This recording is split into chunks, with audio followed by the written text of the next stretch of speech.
Oh, you know what? I got the other card up. I don't need that up anymore. We are live. What's going on, people? How y'all doing this evening? I am doing wonderful. Very cool, very cool. It is Wednesday. You know what that means. Grown 8 Geeks Weigh In Wednesday. Welcome to the show. We got some cool stuff to talk about tonight. Get to open up with something very interesting.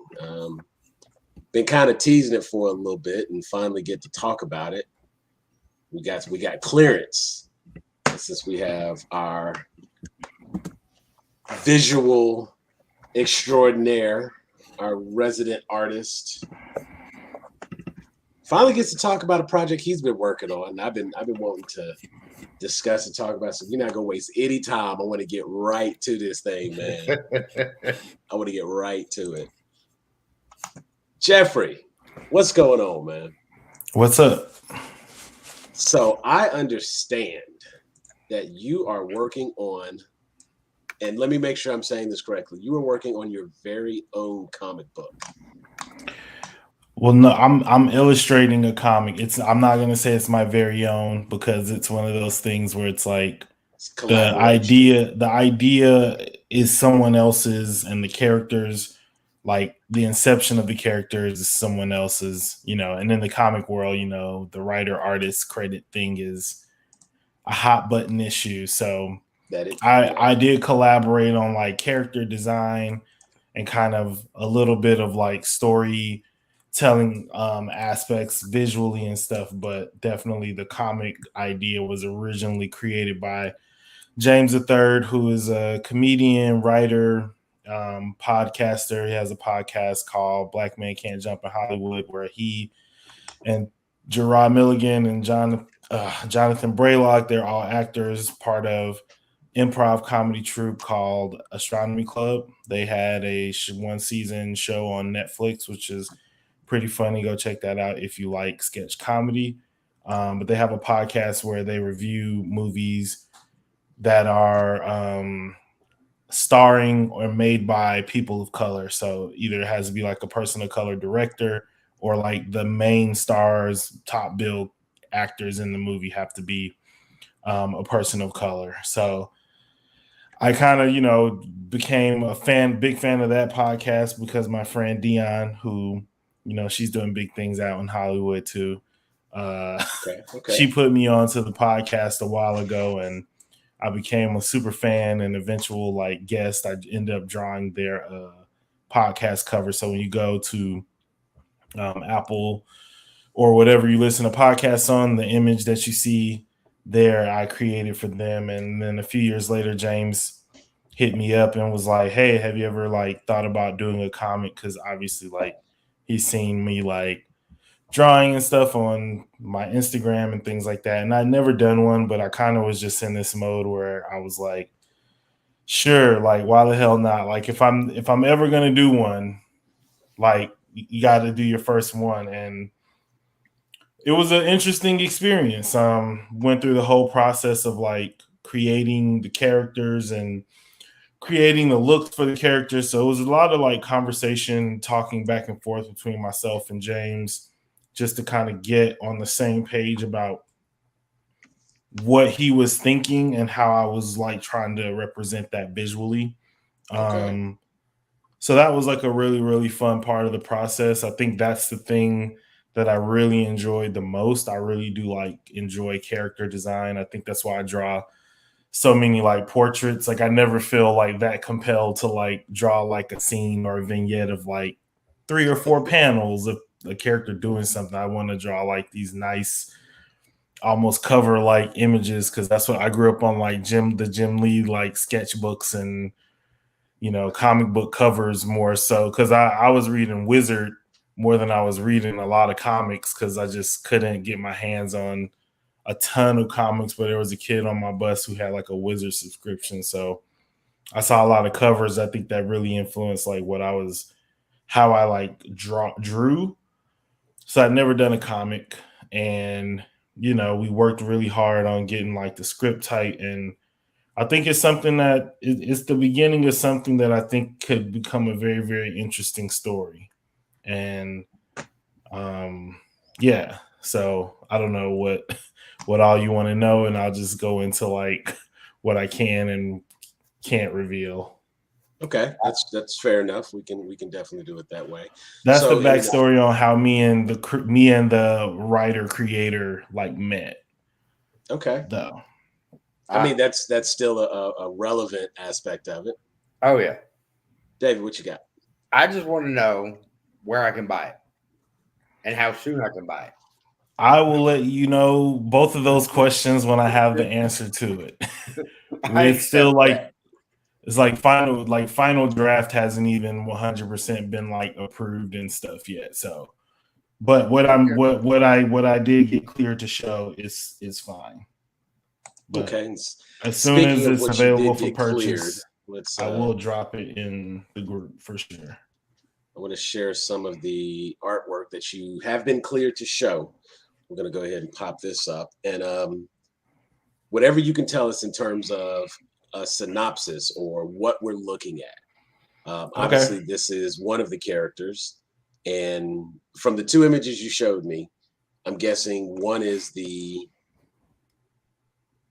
looks like a transformation sequence. And that's always kind of dope. So let's put that up there. Boom. And, yeah, so this is so the name of the comic is Black Power, which is a play on a couple things in the actual comic that are going to come out. But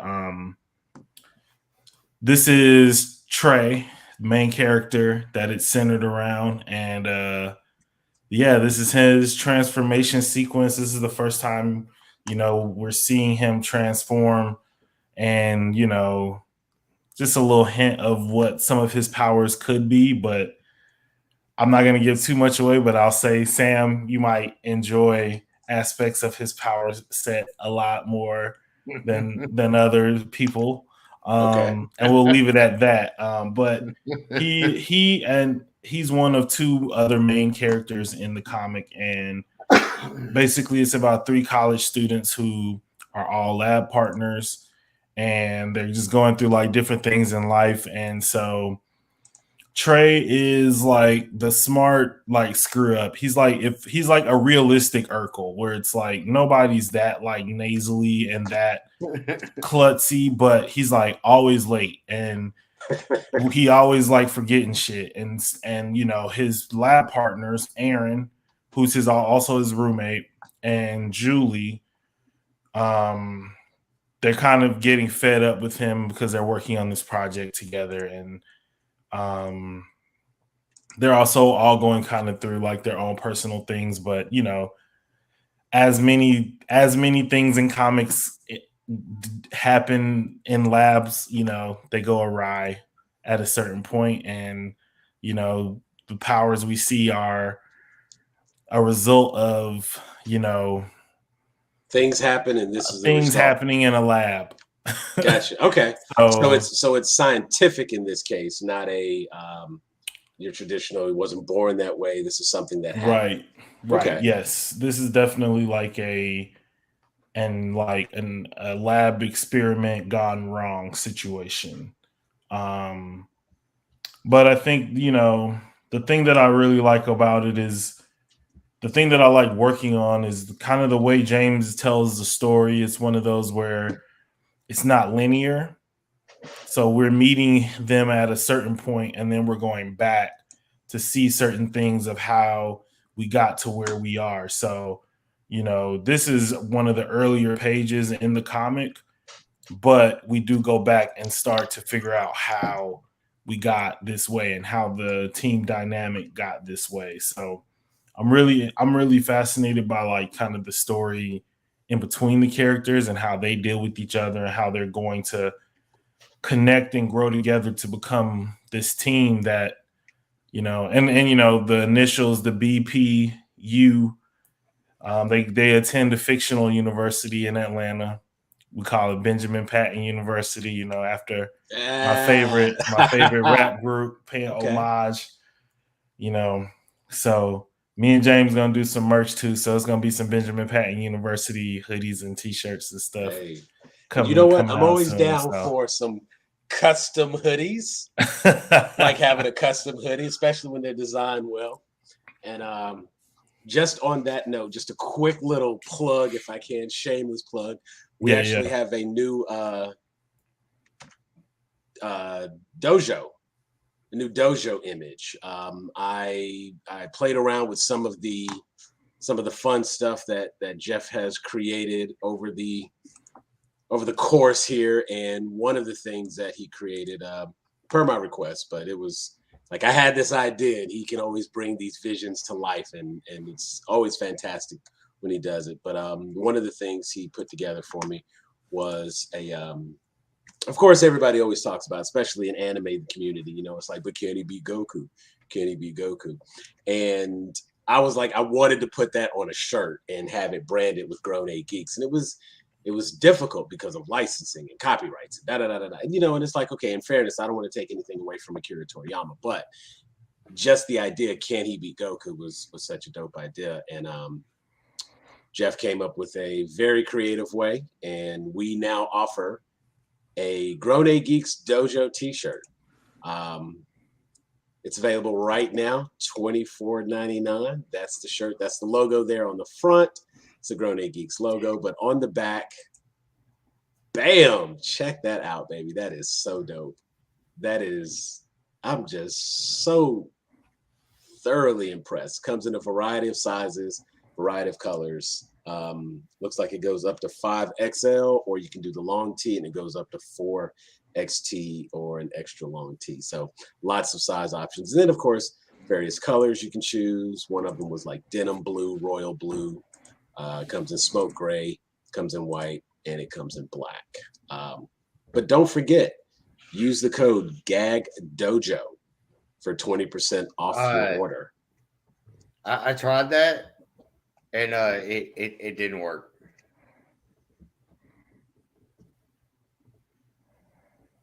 At checkout, it didn't work? Yeah. Okay, I will send me a message if you try to order, and I will go and work on that, because that should be live. And we are live right now, so finding out that doesn't work makes me sad. But let me see. We will just, you know what? I'm gonna get one myself. And of course, all this other nifty stuff.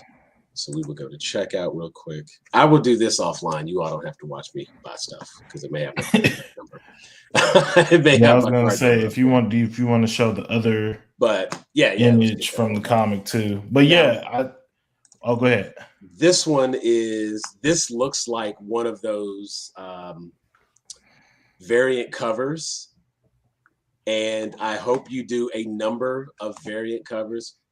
Hey, we got somebody else in the house joining us right now. Give me that thumbs up if you're good to go. We got the one, the only Heroic Hat Man, David. Okay, Suns Out, Guns Out. What up? What's going on? What's happening? Suns Out, Guns Out. Yes, sir. Right, love it. Look at them things.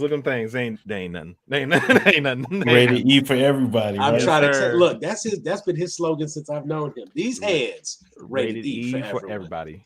Yes, sir. Anybody can get it. Yes, sir. But so we're actually talking about the comic that Jeff is working on. Hey. Jeff is working on the comic, and he kind of gave us a breakdown. Give it here. Talk to me. And here is one of the other images, and this looks like a variant cover. Okay. I expect that this is. This is actually just more of a sketch exploration. You know, this is Trey. This is an earlier incarnation where he had this high top fade, and eventually me and James were like, let's just go to, like, you know, regular, like a Caesar with a taper or whatever. But something modern. Right. Yeah. This is kind of one of those, like, I was really trying to explore, like, the characters, like movements, like what are his poses going to be, who's he going to mimic himself after. And so for, like, Aaron, one of his other teammate, he's an archer. Okay. And Julie, I can't reveal what her powers are. Okay. So because those slowly unfold, and it looks like it's one thing, but it's another. So that's going to be like an interesting subplot. But Okay. And I know you as we've discussed a number of movies, and I understand sometimes the dynamic you go for, just the fact that she is not what you expect. I love that already, because doing something different, going against the grain, and keeping people on their toes, not being predictable, if you will. I am very interested in seeing how that plays out. Yeah, and I think we definitely, James and I were very cognizant of like how we treated Julie as a character visually and writing wise, just because she's a Black woman. There's not a lot of Black female superhero characters, and we just wanted it to feel like, you know, yeah, we're two dudes, but we like care enough about this character that we're creating, so that like hopefully, like, we're not going to get it all right, but hopefully you can see like we're trying to do our best to like be kind and respectful to the fact that like we want women to read this comic as well, and we want people to be able to connect with all of the characters. And I know how it feels as a Black person to like watch or read something and like Black people show up doing stuff that Black people don't do, Right. or sounding how Black people don't sound. And it's like, I actually, maybe I would have rather just been left out of this. But we just wanted, we wanted to just handle all the characters with care, but also just acknowledge like our perspective on what Julie needs. Like, we might need to take like second and third passes at certain things, but you know, they're three college kids. They're lab partners. As things often do in labs, something goes awry, and we get these three college kids with different superpowers trying to figure out what they want to do. There's a lot of Trey kind of has a lot of that, like he would fit in Grown A Geeks. I'll say that about this character, because he's very much the one that is the galvanizing force in convincing the other two to use the powers and become, you know, this team that we see. So it's kind of like this interesting dynamic, and you know how much I love my teen / young adult like dramas. So you know it's going to be a lot of that kind of feel. But there's also, as you can see from the first picture that you put up, we're making sure we definitely have some action, definitely have things going on, and yeah, I think it's going to be something that it's going to be it's going to be an interesting story, you know. All right. I had a lot of fun working on it. It's one of the hardest things I've ever done artistically, just because just drawing the same thing over and over and getting it right. And you know, when you draw superheroes, a lot of people focus on like the crazy stuff like flying poses and this and that, but it's actually just drawing people like talking to each other from different angles a lot in a lot of different comics. And I think that was like interesting, and just thinking about stuff spatially where it's like, all right, like if I'm over her shoulder on this side, the door needs to be here in the background and this and that. So it was an interesting kind of crash course in like how to draw for storytelling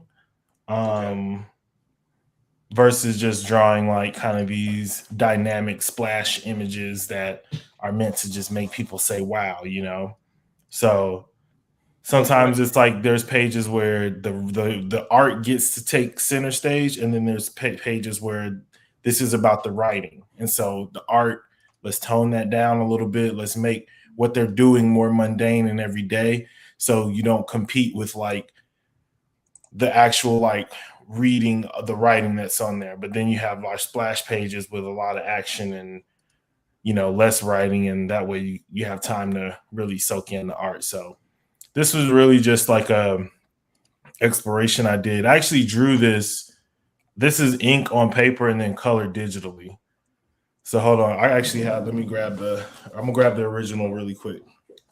That would be very cool. Now, of course, I'm gonna have questions for him, because I need to know, like, do we have like some Rob Liefeld going on where he doesn't draw feet, and there's never feet in the panel, or you know, like how it plays out? Because like there's a couple of artists that I'm very familiar with in terms of comics, and he mentioned earlier Jim Lee. So you become familiar with certain art styles like Todd McFarlane.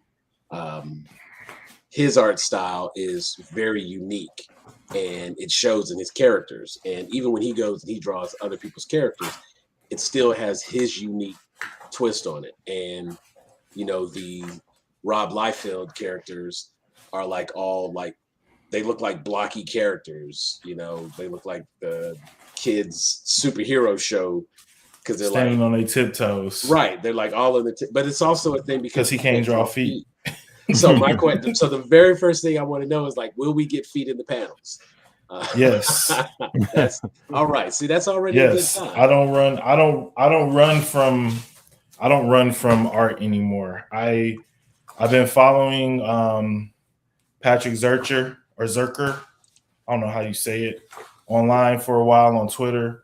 And I would say for any like aspiring like comic artist, he's a good follow because he talks a lot about like philosophical stuff, like the relationship between writers and artists and how artists need to be able to kind of like stand up and say like, hey, like visually, like what you're trying to do doesn't work. And, have more of a back and forth relationship between the two. Right. You had mentioned just a moment ago that in some panels, of course, the action takes center stage, and then at other times it's more about the dialogue and more about the conversations. Because anytime you need to advance a story, it can't always be action. I've actually seen a few comics. Tom Taylor has a run in Nightwing where there's like maybe 5 sentences in the entire comic. Everything is just action panels, and it was a pretty dope concept. But of course, in many cases, when you get into anything, well, I won't say anything DC, but a lot of things that focus in on the Bat family, it is going to be conversation. It's going to be that detective work. It's going to be them deducing and breaking down. So having a comic where it's just action panels was kind of unique. So I'm curious, do you find that there are times when you were creating this or when you were illustrating this, did you find times where you would draw something and he would center the story around what you drew? Or was it more times you had the story and you had to illustrate the dialogue? He wrote the full script, but we did like go back and forth on a couple of things. Like there's a scene in the comic that I'm not going to give away, but it was written a certain way. And I just took it, and the thing about it wasn't a ton of dialogue and I didn't have to move dialogue around, but the way it was being described, I was just like visually, it didn't work as well as what I thought it would be. So I just like switched it up and was like, what if we have it like this and do blah, blah, blah, blah, blah. And then I kind of just sketched out like quick panels of what it could look like. And we ended up reworking the page to fit that. So yeah, it was a really easy process because I think he's, as an artist as well, even though he's an actor, he respects like the artistic process enough to where it's just like, no, like give me notes, and I'm very open to like notes and criticisms and stuff like that too. So I think I was assertive enough as an artist to kind of just be like, this might work better. What do you think? And I think he was open enough as a writer to be like, I'm writing this, but this person visually like might be able to see something that I don't. So yeah, it was never a thing of him centering it around what I was drawing, but more like we're both trying to tell the same story, but we're trying to tell the same story through two different mediums that need to like mesh. So yes, like a lot of times you do need the words first in order to put anything down on paper, but you also need to have that kind of like pendulum swing back the other way for the person who is creating the images to be able to say like, I don't think that this visually is working the way that maybe you think that it is. And I think that's more of the conversation that a lot of artists kind of have poorly sometimes, which makes relationships between artists and writers bad. But it's kind of like, I mean, there's no ego involved in it, so like we it's not like he created this thing and then I'm coming in trying to like change it. It's like he came up with the base idea, but in terms of character, looks and feels and like all that stuff like that, we were doing that kind of together, you know what I mean? So like when you see like that image of Trey and he's wearing the wrestling singlet, I'm like, yeah, like that's what you would probably want to wear under your clothes if your transformation was constantly like busting out of your real clothes. You know what I mean? So you bust out and now you're not butt naked. That makes sense. I mean, but it's not a weird thing for somebody to have in their laundry basket in a dorm room either. And it's something that's common enough where you can order a bunch of them on Amazon and it's not going to flag the police. Like that's the kind of conversations that we were having in why we picked the things that we picked. So I actually did not find that sketch, but I did find sketches of the other two characters on the team, if you want to see that. Oh, hell yeah. You can share that. Yeah. So this is Aaron. He's our archer, like resident cool guy. Oh, yeah. You know. Is that a ponytail? No. He lost some cool points. Wait a minute. That's the arrows in his quiver back there. Gotcha. Okay. But yeah, you know. And then I'm going to reveal Julie, but I'm going to cover her head up. Or do you want me to not do it at all? I just can't show her head. Okay, if you can do it without showing her head. Okay. I see it. Mm-hmm. Cool. So, you know, homage, the character design, homage to Serena Williams and one of her Australian Open. I think it's what she won the Australian Open in when she was pregnant. And, you know, this character has connections to tennis, and you'll see some of that in just like her colorations and how she moves, even with like her powers and stuff. So, like I said, we really did try to have some thought and reasoning behind why our characters are doing the things that they're doing. And, you know, there's even more fun stuff to come along the way, you know? So it's been a good experience though. It's been really interesting. Was that the outfit where she had like, it had the crossbody, like the black tutu? No, this one was like, it was like cut off sleeves, but then like the two sleeve, like it was like just spandex sleeves by themselves, and then it was like sleeveless. I think it was like dark green and lime green or something like that. Okay. She's had some flair over the years, so. Yeah, for sure. I mean, there was a lot to choose from, but I think just because this character's personality, I went with something that was like modern, but still felt very like classic tennis, as opposed to like some of Serena's more avant-garde looks, you know? I mean, I remember she did a denim skirt and tank top one year. Yeah. You know what I'm saying? It was rocking that thing. And then she had now this one actually kind of feels more like I can't say feels more like a superhero costume, but it would definitely be an inspiration for a costume. She had it was one short sleeve, one long sleeve. It was like, first of all, it was a one-piece catsuit. Yeah. With a short leg that cut off around thigh. Mm-hmm. And then the opposite side was like short sleeve, the pink and black.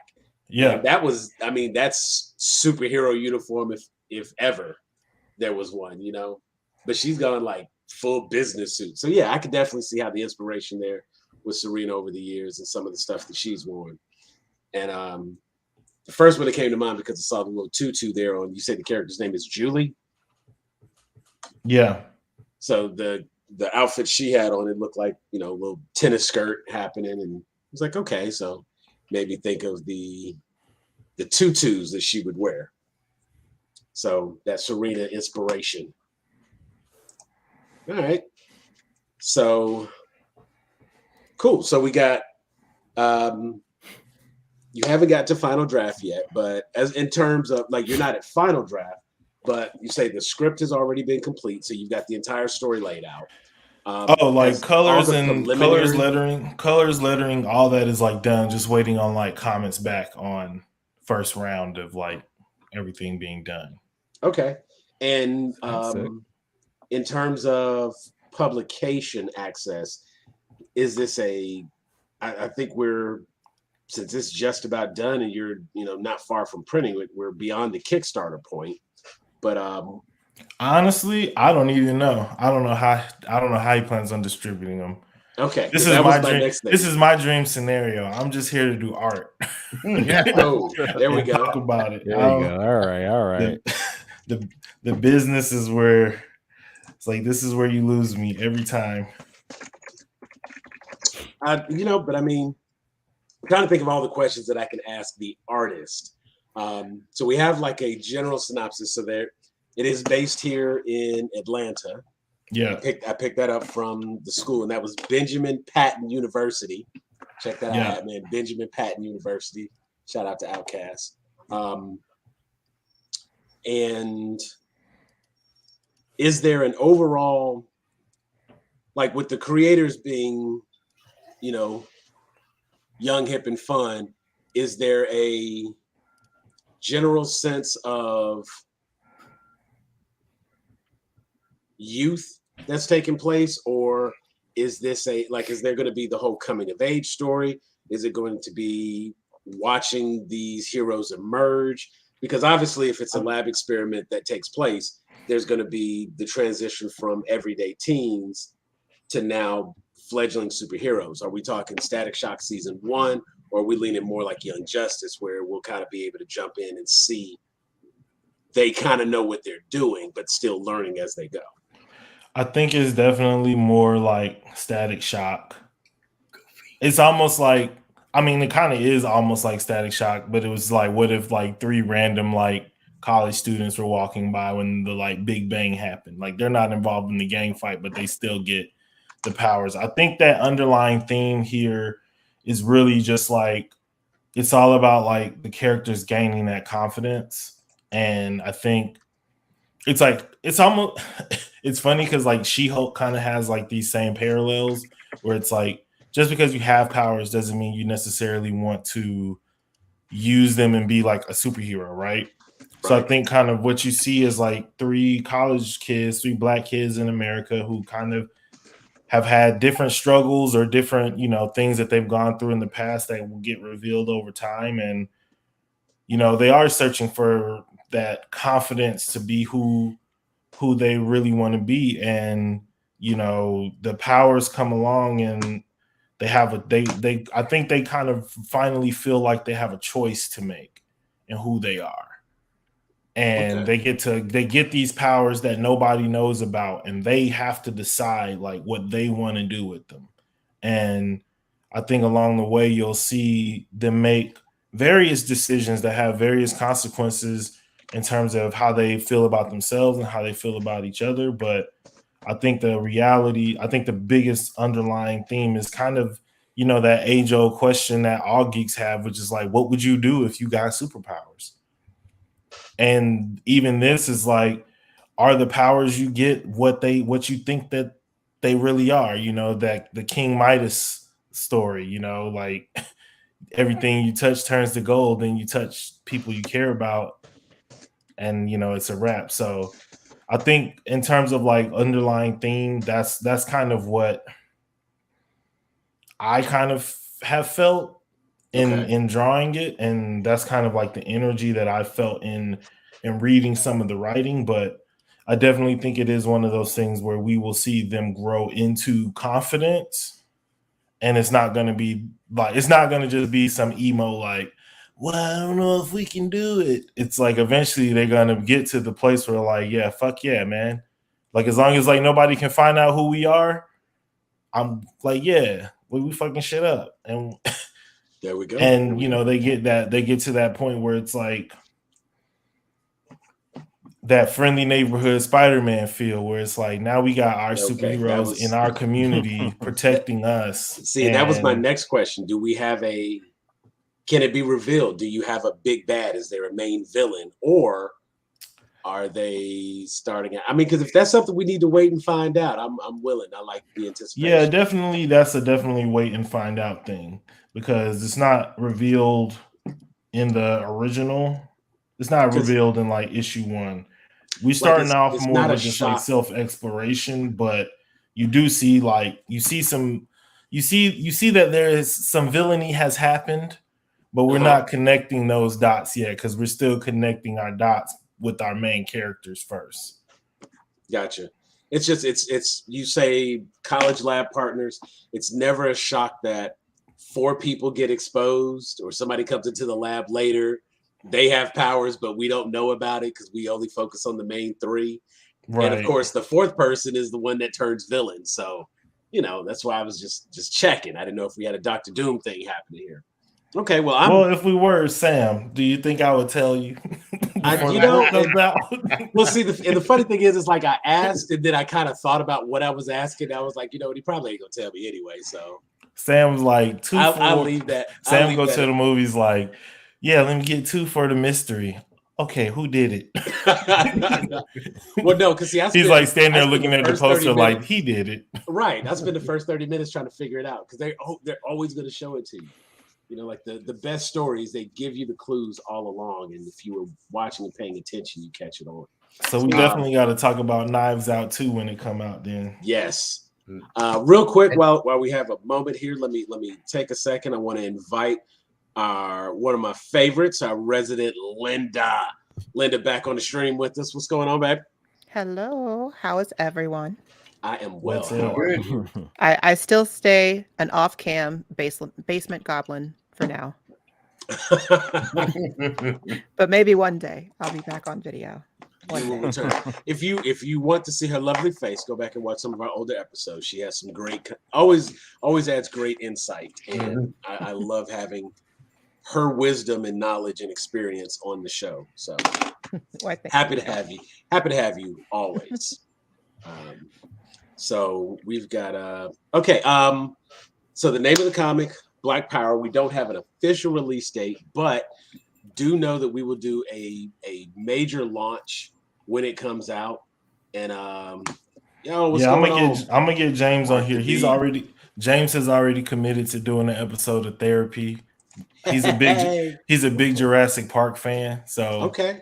We can do that. I just saw the new one over the weekend on the plane. I will make it a point I'll do a binge weekend.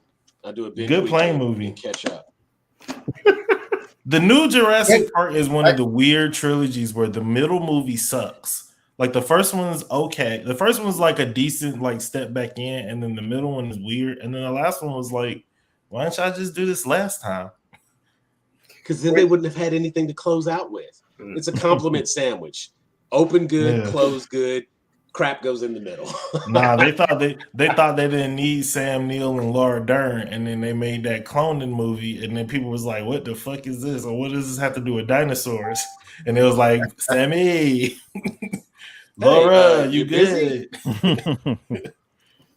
Jeff, my man. Ready to undo some of them buttons? Right. Finds a way to get him back on. Hell, they brought out BD Wong. Last time I saw him was to Law and Order.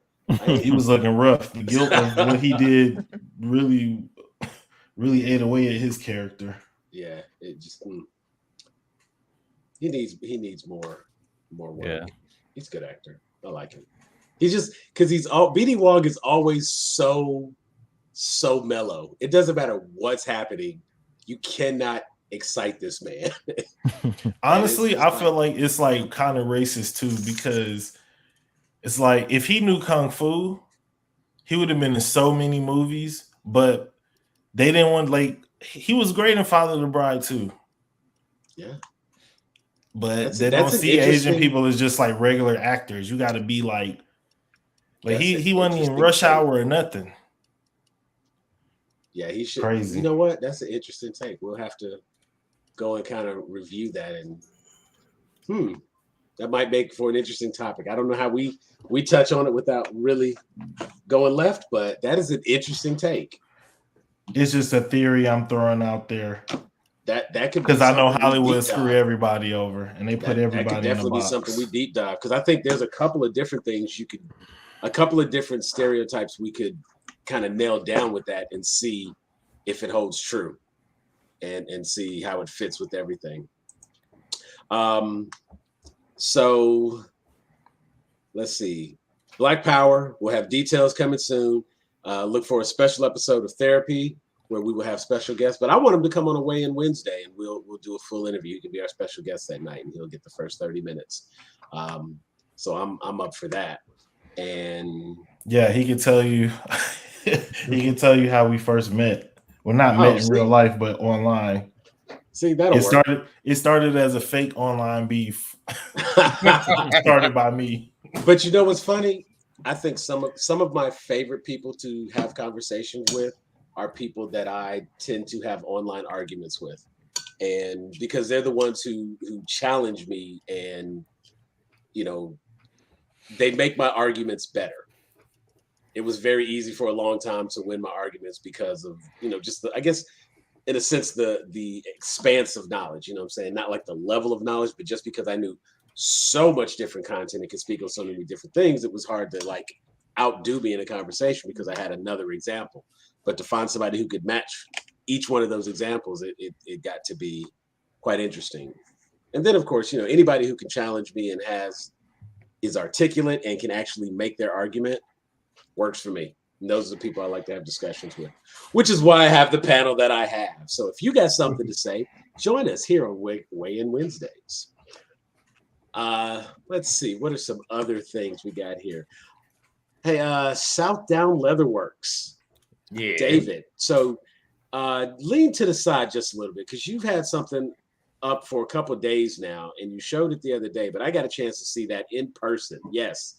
Take the little dragon down. Little dragon. That is a custom-made leather dragon. And I have to say, that is quite impressive. Like seeing it when you hold it right there, my camera, I've got a really nice monitor, but it doesn't do it justice. When you see that thing in person, that is actually like really freaking cool. And I don't know where in here it's gonna go. I got to redo this whole section. You still haven't told me how many you want yet. Because I have to decide what colors and schemes, and there's so much stuff I want. I'm actually hoping in the next couple of weeks the mannequin will get a new mask, but I'm not going to reveal that. I'm not going to tell you what it's going to be. Okay. I am currently getting a custom-made bracelet from a subsidiary of Southdown Leatherwork, from a managing partner over at Southdown Leatherworks, getting a custom bracelet made.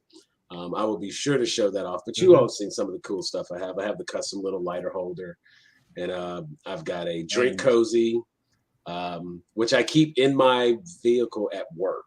I need to get a second one. I will order a second one so I can have it here. Yeah, I was gonna say you need to have one for home, so you can. I mean, you don't drink out of a can often from home. No, but this is a rarity here, but this is 2 drinks worth. So yeah, right. So that you can have something, because it is a GAG branded koozie. It absolutely is.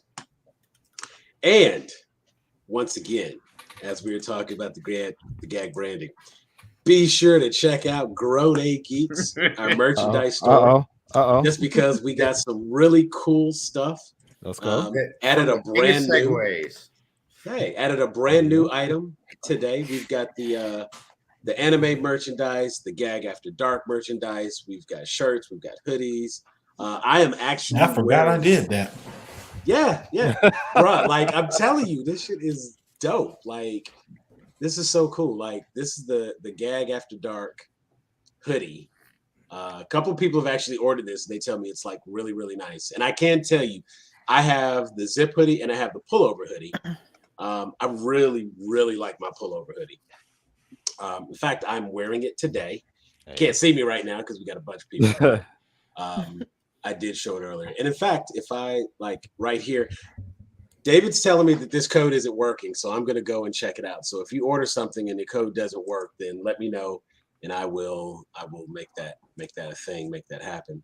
But we've got the mugs, we've got the glasses, we've got all kind of stuff. This was the first go. Just had to get my Star Wars lettering, just because I didn't know what I was doing. I was just playing around with it. But simple logo, it says Grown 8 Geeks on the back. A couple of color options there, sizes available. A lot of cool stuff there. So be sure to check that out. That's our little merchandise page. That's my shameless plug, and I'm gonna leave it there. Hey, but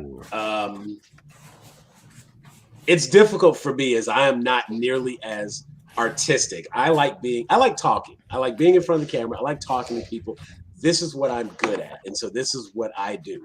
But there are some people who are really, really talented, like Jeffrey, who has just an amazing artistic mind. The way his mind works when he thinks about creative stuff, it's fascinating.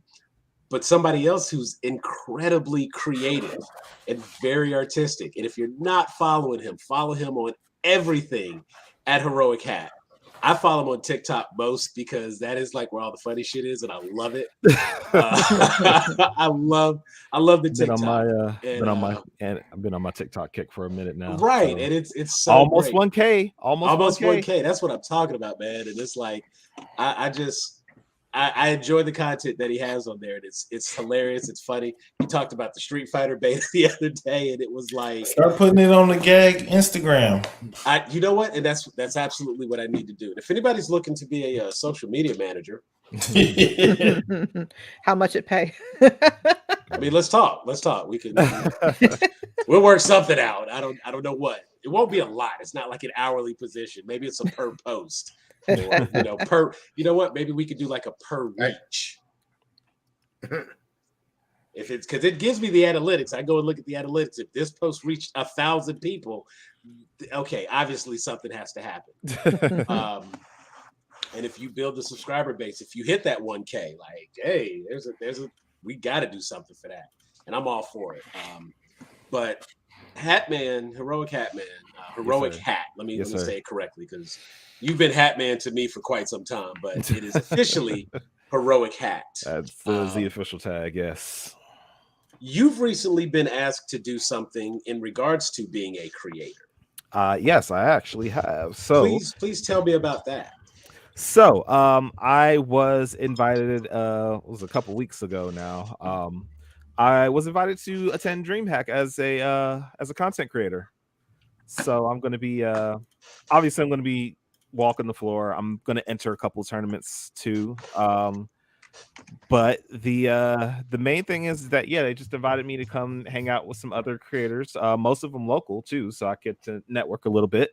And I'll probably be making videos while I'm there too. A couple of TikToks just to how the experience is going. But it should be a good time. They've got a lot of stuff like, for me, I'm going to do fighting games. And then they also have like Fortnite tournaments. They have Magic the Gathering, anything that you would see at a standard convention. Plus, they, for the first time, they are doing a street dancing competition as well. So if you got moves, you can enter that and win yourself. I don't know what the pot is right now, but it's a pretty big pot. So that'll be interesting. That'll be interesting to watch and experience. And again, you can, if you want to see that, you can come on down to DreamHack, or you can follow my TikTok. I'll be making a bunch of videos. So there you go. Now, tell me about DreamHack for someone who doesn't know. What exactly is DreamHack to begin with? I'm on the webpage here. That's dreamhack.com/Atlanta. Right. So, I don't know because this will be my first time going. This will be my first time going. But from what people told me, it's a big esports convention. So, well, let's see. I mean, if you'd like, I actually am familiar with DreamHack. See, that's why the fuck you here, Lindsay. So, thank you. So I'm actually familiar with DreamHack because of I used to love the Yogscast back before all the controversy came out with people, and a lot of them that I liked split off. But anyway, so the Yogscast, a lot of the members of there like to go to DreamHack a lot. So they talk about it with their DreamHack. Originally formed in Sweden. That's actually where the headquarters are. But yeah, it's in Europe in general. Okay, it was held in Sweden, the first one. But yeah, DreamHack is huge over in Europe. Yeah. They have several events all throughout, including in like France, Romania, Spain, England, all this kind of stuff, Germany. And they've only recently started expanding out to America since around, I think, 2016 was their first event that they had, and that was in Texas. And then they also did an event in Canada as well the same year. So they have a wide variety of ages of people that go, although typically it does tend to skew towards the younger demographic. With your teens and 20s, but obviously we can all go. But essentially it's a big PC gaming convention. Like, they do have the esports stuff as well, so are gonna have some console stuff, but it also it's known for being a giant LAN party. So that actually has it has a Guinness Book of World Record for the largest LAN party and computer festival with the world's fastest internet connection. Ooh, nice. Yes. So it's great. But yeah, it should be great. I'm really excited. David and I are still debating on whether or not we can try and swing getting a hotel, because they gave him a ticket for me too. I'd love as they should. Hotel. As they should. His wife. Come on now. The convention is going to be held at the World Congress Center in Hall C. Those of you guys know that David and I work for MomoCon. We're held in Hall B. So they're actually going to be in the larger hall. But that's why we're probably not going to do a hotel, because the host hotel is the Omni, which is very expensive. So so we're going to drive back and forth most likely, which means if I bring my computer, it'll probably only be for one day, so I'm not like hauling it back and forth. But anyway, so yeah, that's going on. David, when were the dates for it again? Yes, so DreamHack in Atlanta this year is going to be November 19th through 18th through the 20th. Yeah. Yes. November 18th through the 20th. Yes. So right before Thanksgiving. Yeah. And in terms of the creator content, is this just something that they are asking you to stream and share and upload while you're there? Is it stuff leading up to it? Did they give you any kind of guideline, or are they just like, hey, we like what you do, be a creator for us?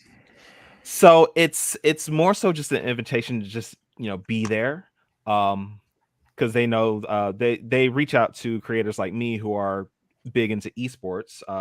FGC unfortunately falls under that.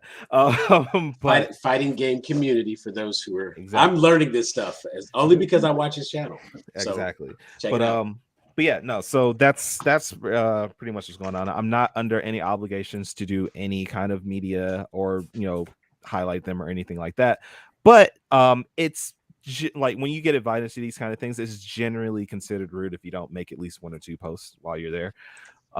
Yeah, that's typically kind of like an unspoken like part of the agreement of like, here, we're going to give you tickets, but if you could make some like advertisement for us, that'd be great. Right.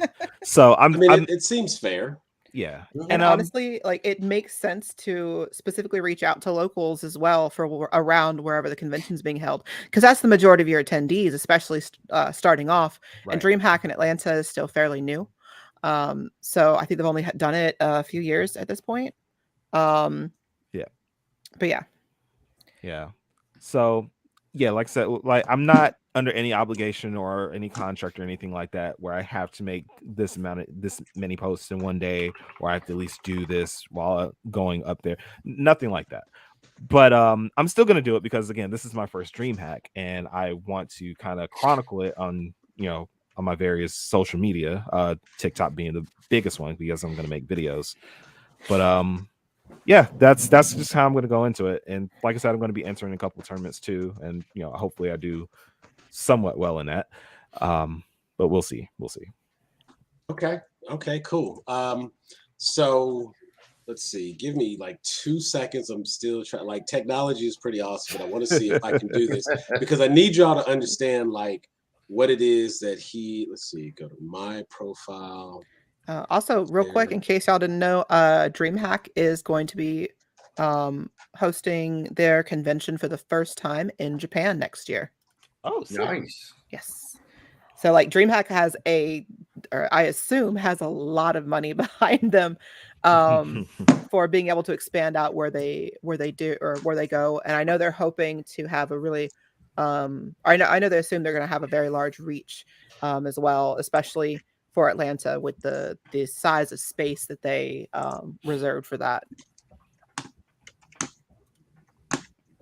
And Atlanta is becoming a big convention town. Yes. Oh yeah, I mean the World Congress Center is perfect for conventions. Mm-hmm. So like, especially if you're trying to like from small up to like the largest ones, because they do have so much very well organized space that's fairly well laid out. I love it. I'm sorry. I just have to share this with everyone else because this was hilarious, and I just want you to know. And also, if you like Splendid MG, check her out on TikTok as well because you always get to see the dogs. If you have watched any of our streams, you know that my dog Roxy, their dogs, they have Jack, Rosie, Mila. The bird's name is Dioda. Dia. Okay. Dio. So like they have these animals and like Lulu, Poppy and Lulu. There you go. Oh, that's the guinea pigs? Yes. Right. See, I be paying attention. Wait, we got a question here. Mark the Beast. Who is hosting the dance competition? If you have details on the dance competition, Mark wants to know. Mark, are you entering the dance competition? That's my question. Because I just bought a ticket if that's a yes. I will make it a point to be off that weekend. Let's see. I'm trying to look it up now. I see the judges. Is it the bring your own shoes? Is that it? Yeah, that's what it is. Okay. We got a Brandon Bam Morales, AP. Right. Hold on, I'm posting the link in the comments. Boom. There you go. Uh-oh. He said he might join that dance competition. That's what's up. That's what's up. Gotta hype him up. Let me know. Hey, look, if you go and you decide to be in a dance competition, let me know. I will custom design you a shirt for that competition. I will custom design a shirt with a QR code. I'm gonna be honest. It's gonna have a QR code on it. Like, so you got to be okay with that part. But I will custom design a shirt for you to wear there. And I'm gonna just throw it out there now. I told David and Linda the other day, I needed them to send me their card so I can make sure they have their Grown A Geeks merchandise when they are at this event. I need them wearing their Grown A Geek merchandise. So I may not go as far as to put QR codes on their stuff because I feel like both of them they could talk about it. They got it. They can direct people. Honestly, Sam, if you're okay with it, if I can get it to you, if this would work, I would love to just like make a simple little like Grown A Geeks convention crew or something like that. Okay. And I'd love to spell out the full name instead of just saying GAG. So Grown A Geeks, because most of the merchandise just says GAG on it. Which, unless you get up close to see the Grown A Geeks, you're like, what? Right. Okay. I mean, but yeah, this way, it's especially at conventions where people are just walking by. Not everyone can stop and ask, like, "Hey, what's this shirt?" So this way, they can easily read it when they go by. All that kind of good stuff. I mean, one day I will consider a name change, but it'll have to be when we're big enough for a name change to be, worthwhile. Right. As it stands right now, Grown A Geeks is still kind of catchy. The juvenile fun of GAG is kind of wearing off. but but it's also like it's so branded at this point that I've kind of become attached to it. Like, not I'm gonna get a tattoo of it attached by any means, but we're getting there. Let me show this while I'm thinking about it, because I want to put this up here. This is what I was just talking about. This is Hat Man's TikTok, and this particular one was funny as hell. Now, let me see. Is there a way that I can share it with audio? Because you have to get the audio for it to really, work. Let me see if I can get this with the audio.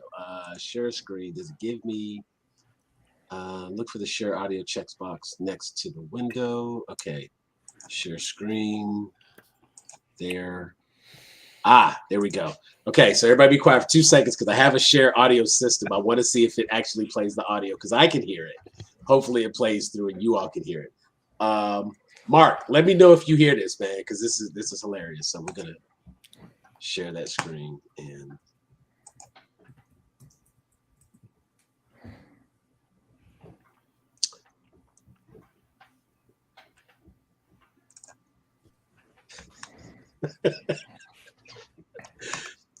you know, when movies end, if you don't have the audio, that makes me sad.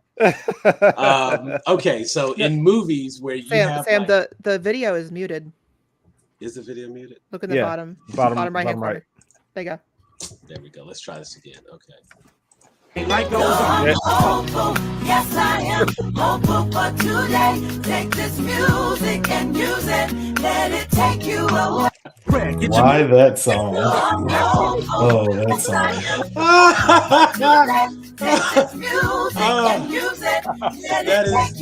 They did not think that was going to happen to their song when they made that inspiring piece of music.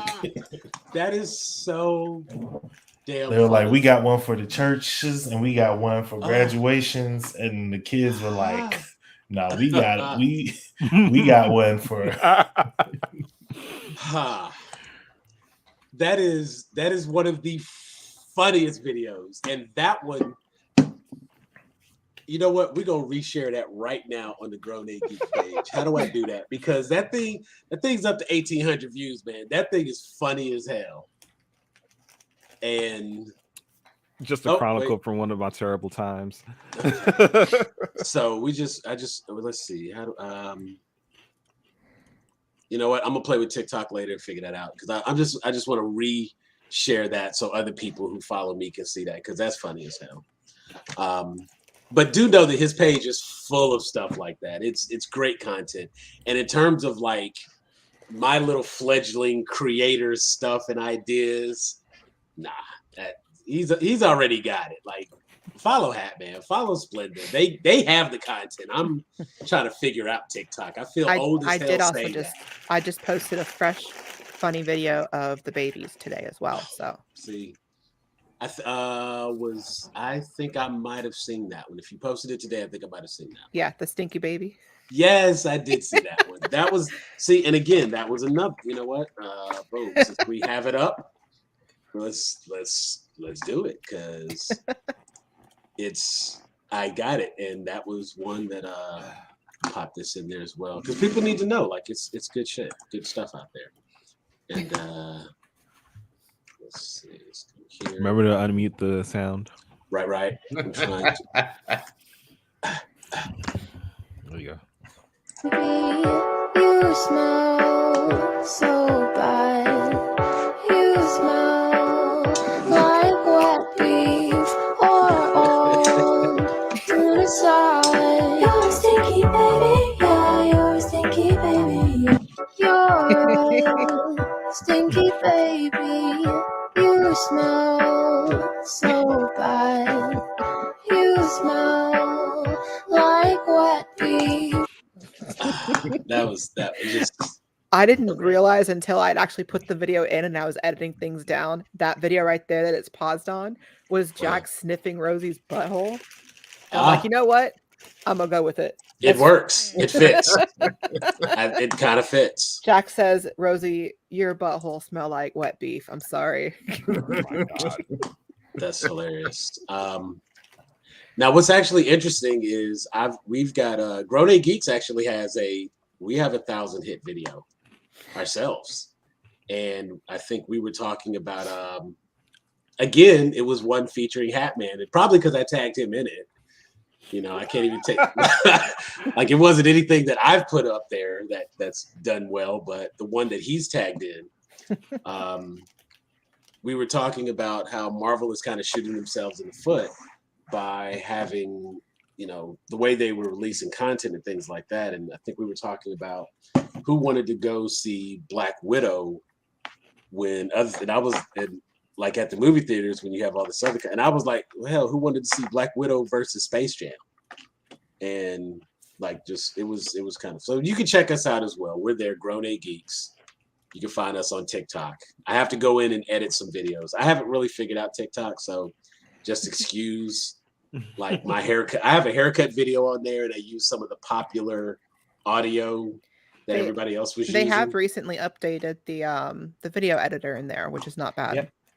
It's a little simpler. It reminds me a bit of Windows Movie Maker from back in the day. It's only on mobile though. Yeah, that's mobile. Yep. Well, I was gonna put a trailer up for one that I wanted to do. Sam, you can borrow my giant tablet-like phone. I can even fold it in half for easier passage. You know what? That is actually, that makes a lot of sense, and that would be the way to do it. I am going to just invest into a halfway decent tablet with Android, and I can just upgrade your phone to this lovely folding device. But you know what? I have a Note 20, so I have I have plenty of freaking space to do stuff. I just don't know you need all of more. the tools. Because my phone is like, I don't know the tools. That's the problem. God. My phone's like 4 inches across, like wide. Yeah, you got a big ass phone. It's literally like holding a short 7-inch tablet. That's what it feels like. That's exactly what it feels like. It's wide. It's as wide as a Kindle Fire. It's absolutely as wide as a Kindle Fire. It's not as tall, but it's as wide as a Kindle Fire. I've got a 7-inch one right here, and yeah, it's the same. It's the same width. It's actually the same width. I do have one video that broke 1,000, and it was a weigh-in Wednesday video, and I was actually talking about my setup here in my room, my office and things, and I was saying that I was going to put a porta-john, like this is my man cave, and the only thing it doesn't have a bathroom. I was like, so I need to put a porta-john in here, and if I put a porta-john in order to make it blend, it needs to look like a TARDIS.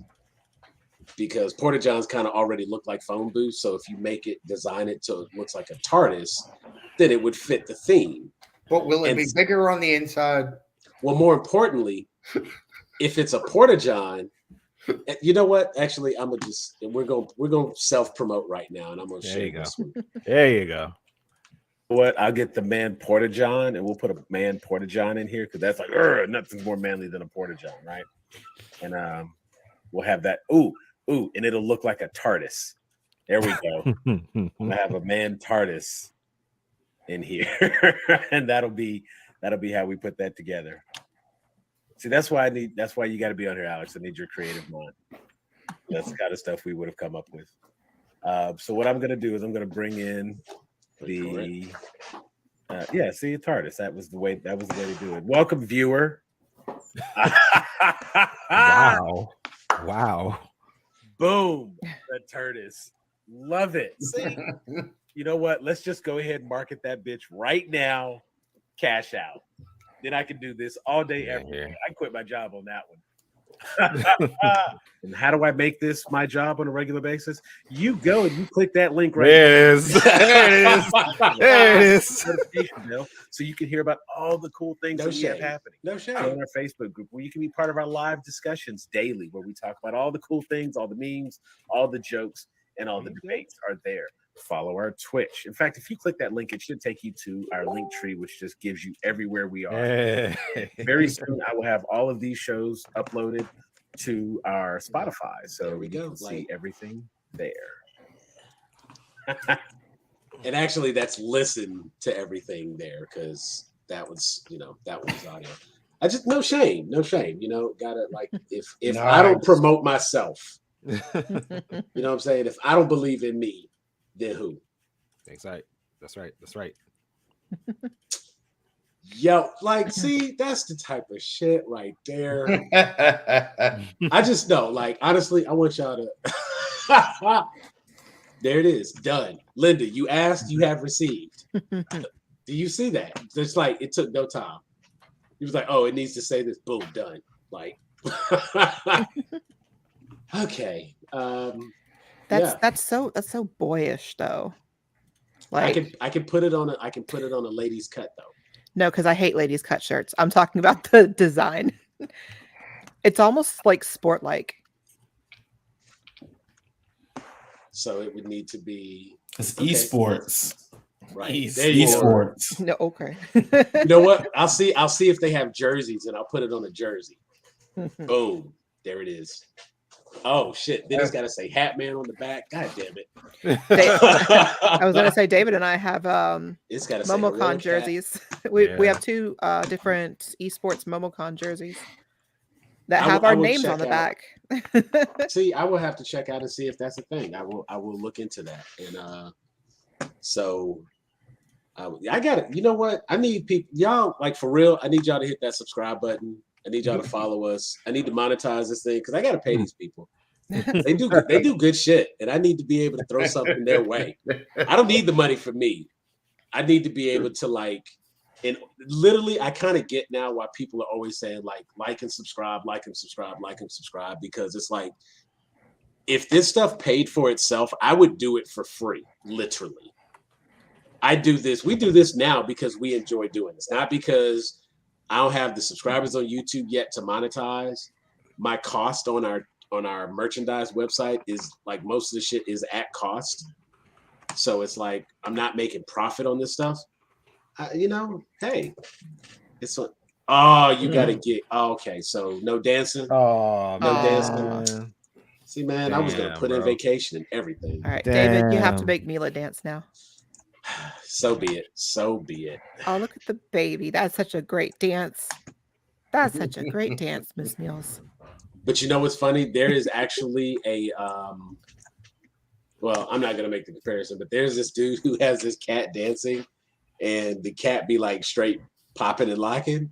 Yeah. Oh, I know what you're talking about. I know what you're talking about. Yeah. And it does so well. So I'm quite impressed. All right. One other thing that I just want. Let me see. We have to go to our Instagram now because I want to make sure everybody gets their flowers and everybody gets their shine because like I have a dope crew here and I want all y'all to know how dope you are. And if I don't recognize you like you should be recognized. Give me 1 second to like play with my Instagram though, because Instagram be Instagramming. Okay. Well, so if you're looking for what I think you're looking for, I think it's text message. Is it? It's not on your page. Like you use it is from your page though. Okay. Yeah, there it is. Okay, I got it. So yeah. But I can't like slip up and just let my Instagram, my For You on Instagram or my recommendations. Yeah, it don't. I see. It don't. Yeah. High speed video on my page. Okay, so you all be sure to check out. That's one of our regulars. That's the homie right there, DJ Fat Snacks. Tonight he's marked the beat. Yes, sir. Yes, sir. Really popular DJ, friend for a while now, and one of our favorite geeks. He's always on the show. And is this a video of you dancing? I see, because if it is, I will share that bitch. Like it is, say less. Like, it is not a problem. We will put it out there because that's the most viewed video. Like, okay, dismiss. I'm gonna queue that up just in case. So I need answers on that. But Southdown Leatherworks, you recently entered a contest that was hosted by who hosted that contest? Was it Tandy Leather? Yes, Tandy Leather hosted a Halloween costume contest. And bam, there it is.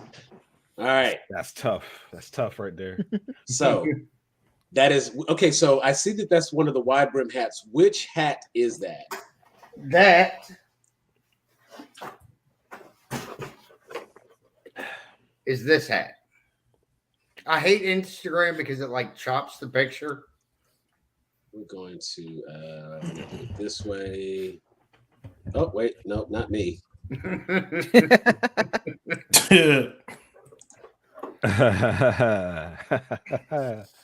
Almost. It's Almost. different. We get there. We're getting there. Hold on. You almost had it. Boom. Okay, there we go. That is Woof. this hat. Nice. All right. Count across. I'm proud of this hat. This took me like That is an impressive ass hat. Yeah. this took me like 3 weeks to make. I'd rock that hat. I can make you one. Oh, speaking of which, David, you want to show off your new hat? Oh yeah, because I didn't share that, but I saw that you have that, and you were gonna be annoying as hell with that hat. Oh yeah, you know. Hold on. Jingle jangle Oh. all the way. And So that's the mask. that's the mask, and you can see like the bag and the gloves and the vest. But what you can't see in that picture, Are those the shoes as well? Those are the shoes. these are the shoes. When I tell you a leather craftsman, like this is why people had trades back. Like it's weird because like in olden days, your name would be like Leatherman. Yes. You know what I'm saying? You would be David Leatherman. And I would be Sam Talks a lot. The Tonight Show with David Leatherman. Hey. There it is. Let's David go. Leatherman. I like that. Let's see. There's one gig. What's he got there? Okay, here's one after a gig at the aquarium. Okay. So see, he posted links. That's what I'm talking about. Share it. Let us see it. Because I want to know. Oh yeah, it's there. Let me go on and get that queued up as well. We'll pull that right here. And boom. Okay. So we're gonna promo him in a minute because tonight's all about the sharing and stuff. We're gonna talk about some other stuff here, but we're gonna get this stuff out the way. Right. So let's go back. Boom, there it is. All right, so talk to us. The only thing on that outfit that I did not make is the pants and the shirt. Okay, so the gloves, the bag, the mask, the hat, the shoes, all of that custom leather, and the vest, custom leather work. Mm-hmm. Very impressive. And so you entered a contest with Tandy Leather. Yes. Halloween contest. And I won. Nice. I'm not surprised. Because everybody, like, I know there's a lot of people who do cosplay can be extremely talented, and they, like way more talented than I could ever hope to be. So let me just say that. But it's a lot of props, a lot of stuff that is purchased. Somebody shared a Halloween Predator costume for like $20 or something like that. And I have to say, it was like the kid actually looked like he was from the movie Predator. And it was a $20 costume for a kid. It would be very impressive for a kid. Not so much if, you had high expectations. I wouldn't go and try to enter a cosplay costume contest with it. But, for Halloween trick-or-treating, like that is definitely, she had like the little hook, the little forearm blades, the laser on the shoulder, the whole nine. And so people can get creative, but what I'm looking at here, that's talent, because this is actual leather work. I see rivets and buckles, stuff actually fits. I've got a number of hats myself, and I have to make a new pair of those gloves because those ones they're a little tight. I made them a little bit too small, but the next time you visit, bring them. I don't know whose hand is bigger. I got some big ass hands, so I don't know. But bring them and let me see. They might go well with my little red sports car. They'll be my driving gloves. I'll just keep. Well, hold on. I'll be back. You can keep them in the glove box. Right. That's what it's for. The glove. Pull out one of them little scarves and tie it under your chin. Exactly. So he won this contest, and he's actually like, he sent me a message earlier about some stuff that he was thinking about trying to, well, I say thinking about trying to make, but it's not like it's going to be a hard thought for him to do it, because obviously he's hella talented when it comes to this leather smithing. And so I want him to share the stuff that he's going to make next. But while we are on his Instagram, oh look, there's the dragon. So there's a close-up look at the dragon. And which I know the stitching can be one color, the leather can be one color, and then the eyes are different pieces and the teeth are different pieces. So like that can be, you can mix and match some color schemes with that. And I can do tooling. You see, and all of this stuff is like stuff that he himself made. Now I've got one that actually has the gag logo on it. That's the little drink koozie that I was talking about. And mine has Grown A Geeks on it. So pretty dope. This is actually made for a friend of ours. Is that Brad's bag right there? Yes, that is Brad's bag. Yeah. Well, that's part of his bag. Well, I think there's like 3 or 4 pictures in that one. Let's see. It didn't show. Yeah. There we go. Whole little like messenger laptop carry bag.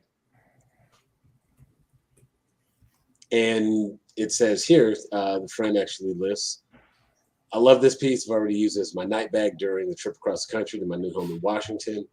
When was this? 17 weeks. Boom. See, he's only been there 17 weeks. We're having a whole argument about how long he's been there. 17 weeks. So there it is. Because I didn't know he was in Washington. And I was like, last time I talked to him, he was still overseas. But okay, there it is. 17 weeks. But there's a little wallet, card holder. Which Dragon Ball Z inspired, or we'll say anime inspired. No. That's not the anime inspired one? No, that is the one that, because see, I've got this one that's black and red. Right. And that one is blue and orange. I made that one for Brad because he's a freaking Auburn fan. Okay, that's Auburn inspired. Gotcha. But I actually have a stack of wallets if anybody needs a new wallet. And how much did the wallets go for? 15 to 25, depending on the size. Okay. Like if you want like just a card wallet, it's 15. If you want like a bifold wallet, like that one there, that would be 20. And then a trifold would be 25. See, and I literally just bought David a new wallet for his birthday this year, and it was should have did this show 2 weeks ago. It was for his birthday. Okay, so like a month and a half ago. Right, like okay, a month and a half. Because it was from a small business that make them themselves. They look like replicas of classic books. Nice. And I got David a Sherlock Holmes one. There it is. So you can turn it on its side. So it has a spine and everything. Looks just like a book. Freaking awesome. Let's see. Boom. And oh, there you go. He's gonna, because David loves Sherlock Holmes. So try it again. I know. It's like when I do by default, it moves me up. So okay. Just let me see this. Yeah, I was gonna say, let me see the side of the spine. Let me tell you something though. I don't even need it to be focused. That is like, isn't that cool? That is cool as shit. They're so cool. They're called, I think they're just called book wallets if you Google that. And turn it to the side that opens. Yeah, if you don't have to open it, just tilt so well, I can see it's I'll show you. I just gotta get the important if you just type into Google book wallets, it'll pull up. But it's a novel bookstore. Okay. And they have a book wallet library. They also have stickers and posters of all their stuff too. And you know the funny thing, I'm looking at that and I'm like, you know what? I don't know how he would do. Actually, I feel like I'm gonna just talk shit. I feel like South Down Leatherworks could totally do that. Like, I'm just saying, I'm gonna hype it up. I feel like he could totally do that. It would be kind of cool to get something that was get a classic book cover that was kind of like the pattern or the what am I trying to say? The design on the front was fairly simple, and then like actually like what do you do the thing where you make like the impression in the leather? Do something like that. Mm. So it's just kind of it's emboss. No, it's not embossed. It's literally where like they stamp into the leather, like a pattern of some sort. Actually, that would be heat embossing. There it is. Okay, yeah. Because to do something like that, you'd have to like burn it into the leather. A lot of what I do. I know this one's hiding back in the corner. It's leather stamping. So I was right. It's leather stamping. But like this is all hand tooled. Yeah. Which and then like that is painful. Yeah.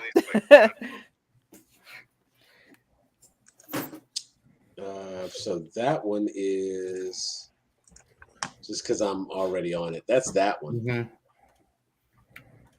Yeah, and I think that shows the back as well in the next picture. Yeah. I covered up the back one.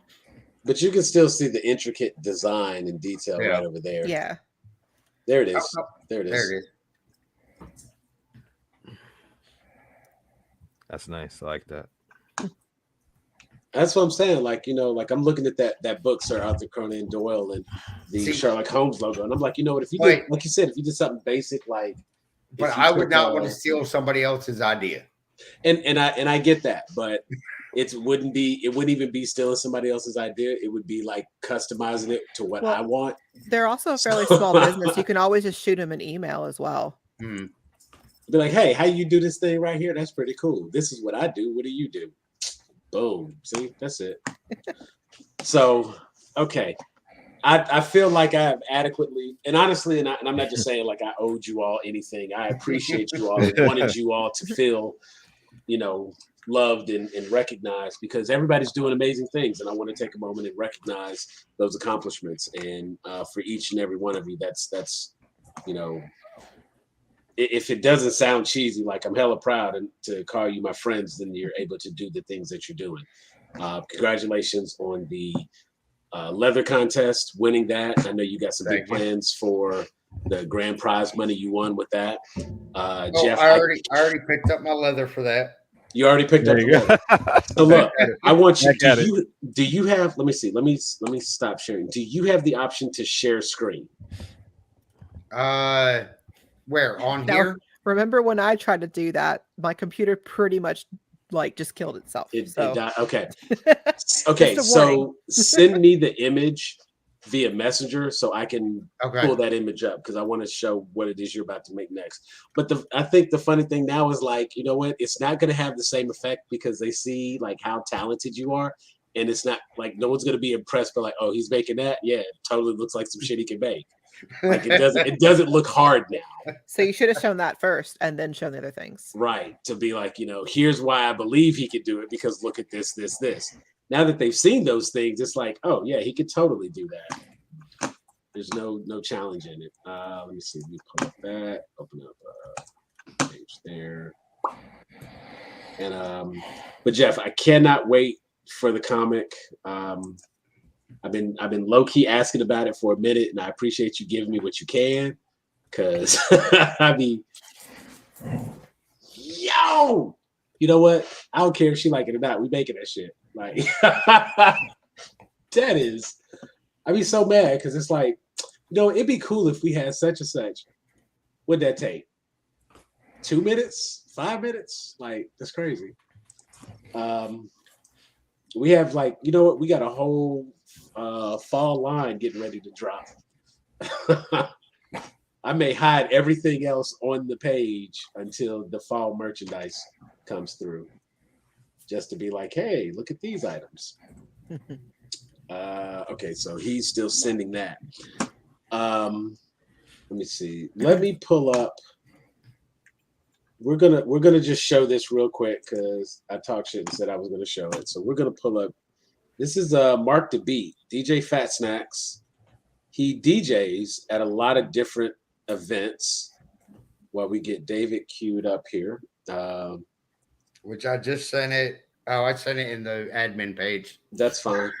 I can pull it up from there. So let's see. We have to share audio from the page itself. Boom, boom, boom. There we go.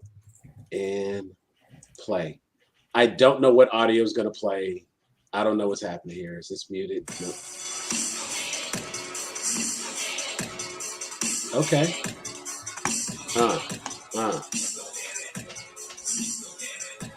Okay.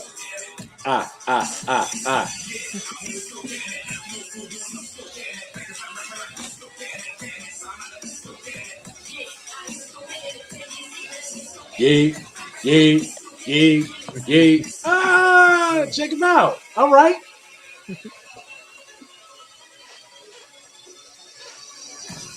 When your DJ shows out on the dance floor. Like,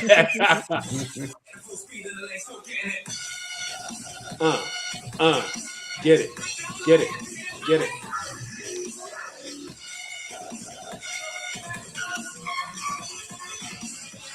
Okay, so yeah, we definitely need the details on that dance competition, because that's a thing. Like, he wasn't just talking, like, could actually enter said dance competition. That's what's up. Like, hell yeah. All right. Mark the Beat out there getting it. I can't dance for shit. So anybody that get in front and dance and be on beat, you got me beat. Hell yeah. Props, golf clap. Shit, do that thing. Let's see. All right, let's talk geek, man. I got thoughts. I got questions. I got some stuff to say. Let's go ahead and just jump right into the elephant. Goddamn Chris Pratt.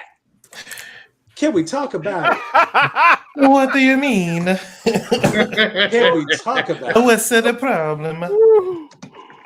Oh shit. Now, what? I get conceptually, I understand not having what's the guy's name? Luigi? Not Luigi. The game voice actor. Charles Martin. Yeah. I get not having Charles Martinet do an entire script in the voice that he does, because it looks like it's a little challenging for him to make that voice. It'd be a lot of throat lozenges, a lot of honey tea and stuff like that. But bruh, I really feel like, you know what? I would have been okay if they just got Bob Hoskins to come back and do the damn voice. From the dead? Right. I mean, but my point being, I get some alchemy going. What the hell? You know what I'm saying? Like, equivalent exchange. I give up Chris Pratt for Bob Hoskins. My point being, though, just like that voice, that sound, where it wasn't an overly exaggerated, and yet, if you were going to use your natural voice, if you were going to use your regular voice, that sure was Chris Pratt. That sure was. Yeah. Oh man. But it didn't even sound like it fit. It just doesn't sound like it even would fit. It doesn't fit what the character even looks like. Like, it doesn't have to be an Italian caricature. It doesn't have to be the exact voice from the video game, because we get that. But it just sounds like you just sound like a dude. You're just a dude. Just a dude. Just a dude. And I literally expected Leslie Knope to pop out somewhere. No, David, your boy pop on the screen and be like, "Hey guys, it's me, Mario. Mario. Give my money back. I want my money back." No. It's like it worked for Lego Movie, because that's the kind of character he was playing in Lego Movie, which is like a buffoon. Mario's not a buffoon. That I was thinking of the other night when I heard the fucking voice. Oh God.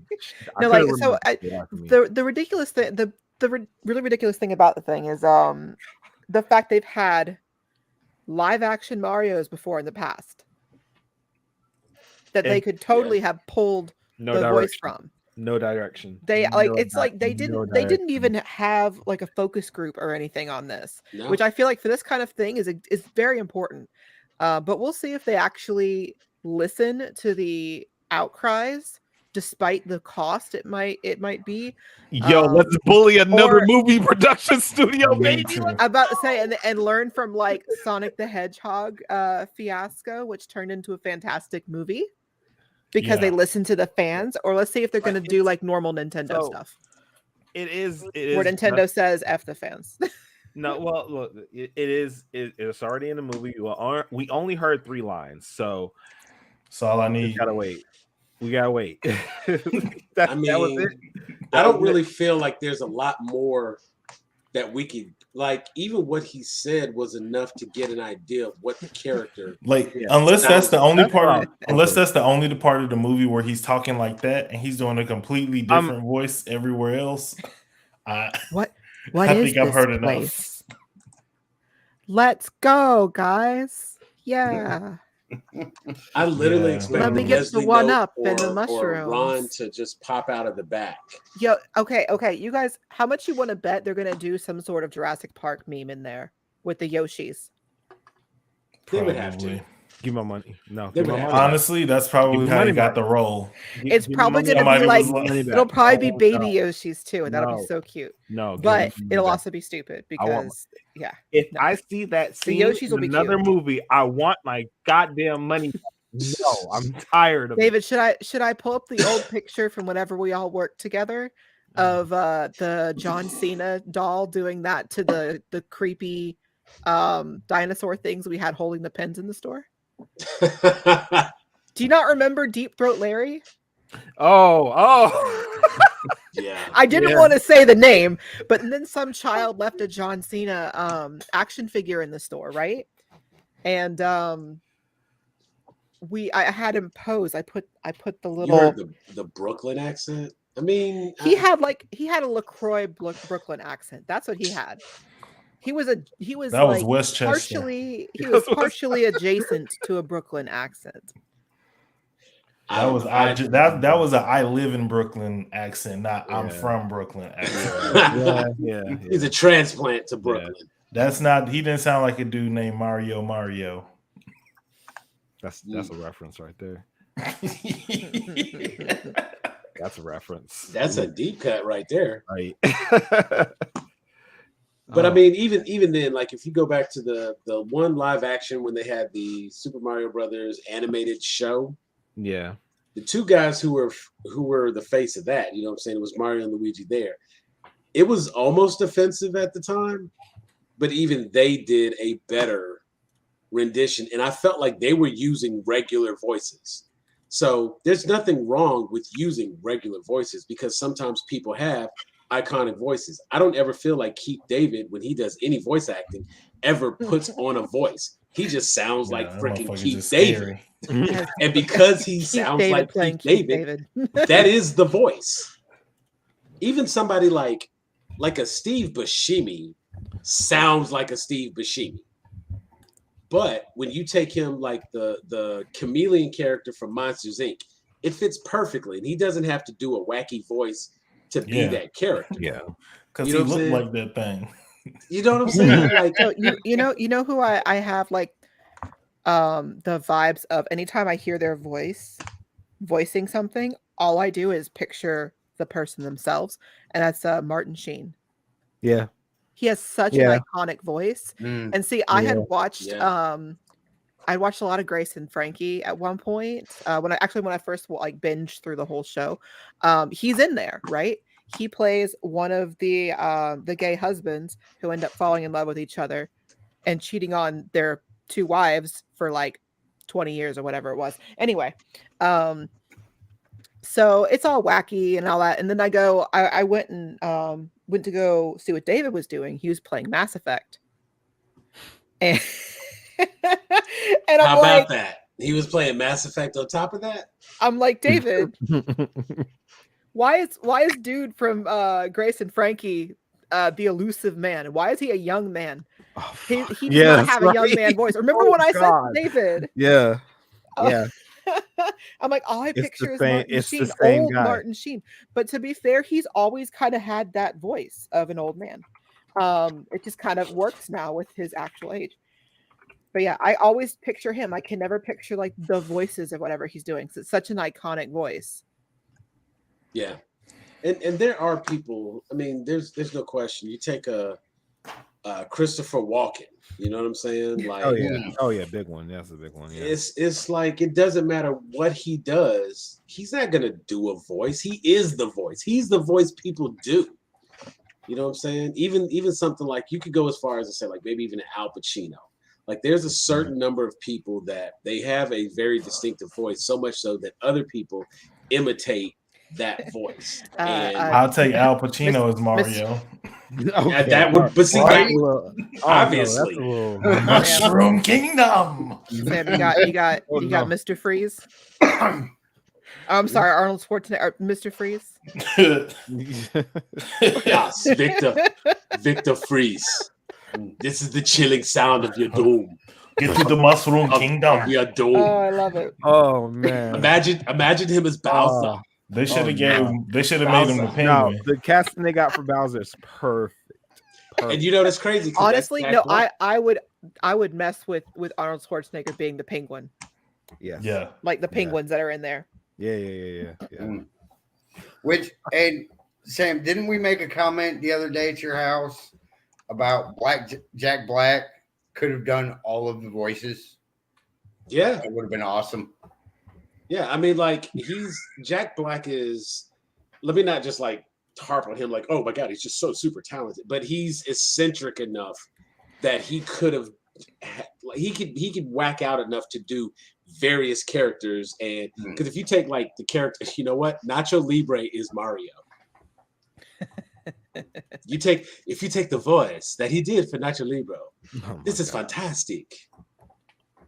You know what I'm saying? Like you take that kind of character, let that be the Mario character, or even the character from like the substitute he was playing in School of Rock, where he's just like out of nowhere, he just like cranks up that type of normal sound, and then he can put on a voice if he wants to do Bowser. And it's just like the idea that Jack Black went as far as to sound different than Jack Black. Oh yeah, I was so surprised whenever I heard Bowser in there, like whenever everything came up, and it took me a second. Like it took me a second. I was like, "Is that's Jack Black? Yeah, that's Jack Black." Because I don't think I've ever heard him in anything where he's, aside from the Nacho Libre, where he has a different voice than just Jack Black. Yeah. But see, even in Nacho Libre, he still sounded like himself with an accent. Yeah. But like you have to really listen with Bowser. Yeah, and I didn't know. Then you're like, you know what? No, that is Jack Black. Yeah, that's okay, sure. Then you have to look up online just to be sure. And then So I actually I'll type this over here. But I'm trying to like look and see who would have been a better option.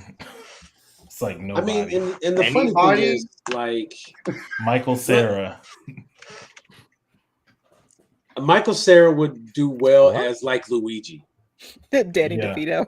Michael Cera would be better for Toad. Give me Danny DeVito. But you know what?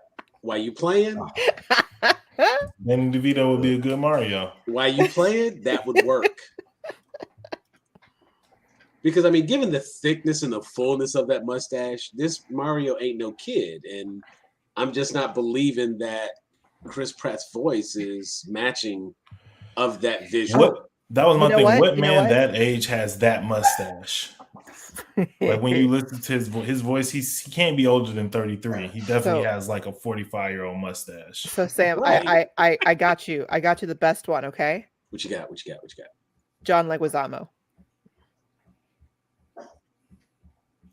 That might be too perfect. Like because listen, because he's filling in for his big brother. Because his big brother can't be there.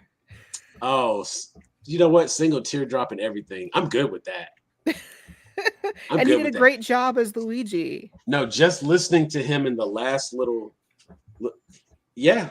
Yeah, just the last few things that I've heard him in and seen him in. Like, of course, he was in.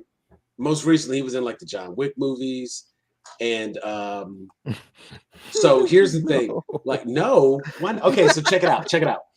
I listened to so on my Spotify, I listen to some random kind of audiobook things because I just can't get enough geek in my life. And Marvel has a podcast. They're paired up with like Sirius Entertainment. And they do this podcast called Wastelanders. And Wastelanders is a comic series. It's a comic run based on Old Man Logan and the events that take place that lead up to the story of Old Man Logan, which was a story written by Mark Millar. And Old Man Logan by itself is a hell of a story, but there's a whole little like world that gets built from that. And basically all the heroes are dead, the villains take over, they divvy up the planet into like regions, and different people run different regions. When we go back and we listen, you've got all these different characters. So listen to some of the voice acting that takes place in that show. There's a ton of talented actors. DC has a show called Batman: The Audio Adventures, and that's another show that I listen to.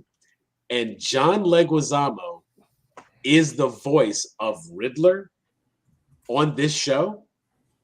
You look at Riddler in a whole new light, and just his voice by itself is somewhat iconic because he has like that little touch of a lisp in addition to his heavy Latino accent, or what is the proper term? Latinx accent? Latino's fine. Latino, okay. Because he has his Latino accent along with that slight lisp, it's perfect for the character of the Riddler. And that has been, those chapters that have involved the Riddler have been my favorite of the entire series. And they have people like, I feel like it's got to be Dietrich Bader as Batman, who's done the Batman voice for a lot of the more recent animated stuff. The stuff that is not the more canon aspect of Batman, the more comedy aspect of Batman, Dietrich Bader is the voice, and he does a really good job for that, in my opinion. And there's a lot of really talented voice actors. And I honestly think, I think John Leguizamo could have done, I think he could have done a halfway decent Mario. As he is older and more mature, we wouldn't have gotten the Pest. We would have gotten the dude who runs the chop shop from John Wick. You know what I'm saying? And I think that in itself would have been the difference. We would have gotten a more mature John Leguizamo showing up. And just as a side note, he was also the clown in Spawn.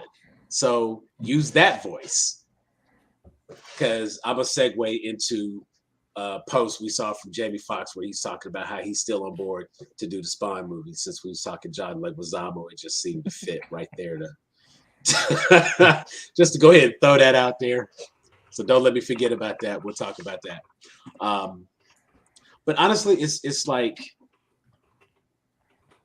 if it wasn't for the fact that Mario was such a specific character, I think it would have been safe to leave it open to a more universal interpretation. But I feel like because we have a very clear definition of who this character is, we have certain expectations that go with that. And not even going by Charles Martinet's voice, because I really did not expect to get that voice. I mean, we've accepted 2 other versions of Mario's voice before that. Like, I remember when the first time I think the first time we hear Mario's, like, a voice for him is on Nintendo 64, right? Because I remember me and my friends being like, Mario's voice is like weird. Like, why is it so high pitched? And we all would just like kind of mock like the Mario voices, like when he would like jump through the portals and stuff, or when the game would come on, he's like, "It's me, Mario." We're like, wait, what? What is it? Because we used to Bob Hoskins, and we used to, I'm not sure what the actor's name is from the original cartoon, but you know, I feel like, big wasn't that kind the of wrestler greasy Lou guy. Albano or something? He was a wrestler, but I don't remember which one it was. But it's like we would have accepted something as long as it felt like it fit the character. And it's just like, it just feels like Chris Pratt went in and was like, I can just be Chris Pratt. And everybody was like, actually, no, you can't. And it'll be interesting, like you guys said, it'll be interesting to see like what they do about it, because it seems like a much easier fix than like what they did for Sonic. But what they did for Sonic ended up helping them so much more in the long run, because now we actually have 2 good Sonic movies with like a third one clearly on the way. And it's just like, come on, Mario. Which I loved freaking. I mean, I've always loved Jim Carrey, but him in that role, granted, he is way too skinny. But still, as Robotnik, yeah, but he is still a perfect fit. Like, I love him as that character. And see, but Robotnik was a character that was still kind of open to interpretation. I mean, he has a very, very specific look. And though we didn't get that exact look, it goes back to how we've discussed before. The theme, the vibe, the essence of the character still existed. Oh, yeah. And it would have been nice, but it also would have been slightly buffoonish to have somebody who was, very top heavy, long, skinny legs, had this weird, tuxedo jacket kind of thing. Come out here looking like Gru. Right. Like it wouldn't have worked in live action. But if you get a character that kind of still feels like that, has that same energy, and Jim Carrey can, he can kind of make anything his own anyway. Controversial opinion. I don't much care for him in that role. What? As Robotnik? Yes. He plays the character very well, but not in he plays his own version of Robotnik. Agree. And I don't mind, like, his acting is great, everything's fantastic, whatever, but I don't like that being how Robotnik is. For whatever reason, it just doesn't give off the same vibe to me as I get from Robotnik in like the games and everything. It's like a different kind of like flavor.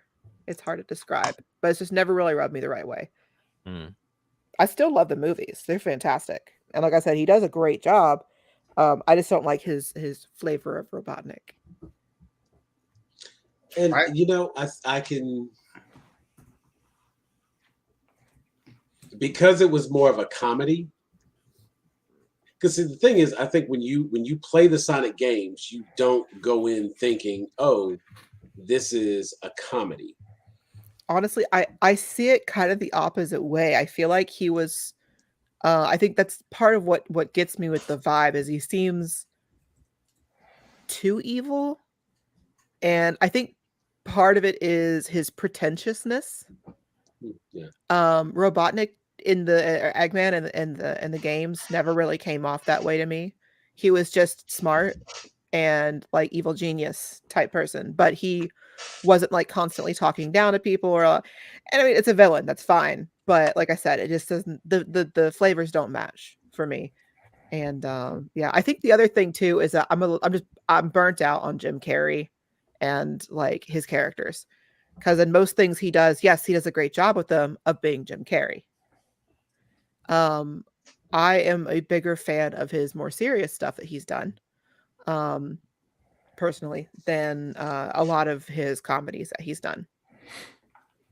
No, I allow Jim Carrey to be Jim Carrey, and I expect Jim Carrey to be Jim Carrey. I will agree that he has shown to be much more versatile and to be a lot more talented than I might have ever given him credit for. I won't say that Ace Ventura and The Mask was the epitome of his stardom. But at one point, that was what people expected from him, and he delivered it. He stayed in his lane very well and became quite wealthy and very famous for it. That's and when he stepped out into doing something different, not quite received as well, even though he was fantastic in it. You know what I'm saying? The number 23, what is it? Eternal Sunshine of the Spotless Mind or something like that. It has such a weird name, but see, those are such fantastic movies, though. And they are. No. Don't get me wrong. I'm agreeing with you that they are amazing movies. His acting range is phenomenal, and correct. Yet they want him. That's why I don't really blame him entirely. But I think it's Hollywood wanting him to do the same trick over and over again. He's a dog that's learned how to roll over, and he wants to do other tricks. He knows how to sit. He knows how to play dead. He knows, but Hollywood only wants him to roll over. No, you roll over, and that's it. This dog knows how to do a backflip, and all you need him to do is fetch. Fetching makes money. Backflips surprisingly don't make money, and that's kind of the problem. You know what I'm saying? And it's sometimes people embrace that. They stick with it. They do what they do, and they Dwayne Johnson that shit. You know what I'm saying? They absolutely play that character, stay in that role. Don't get creative and try something. Save that for smaller projects where you can build a repertoire. You want to show that you have acting chops, go do Ballers. Get 3 and 4 and 5 seasons of that show where you get to really show your range and capability. When you get up here on the screen, we need the same character that puts butts in the seats. We need Jumanji 1, Jumanji 2. We need The Rundown. We need Faster. We need, you know what I'm saying? Like, he has literally played the same character in like 10 movies.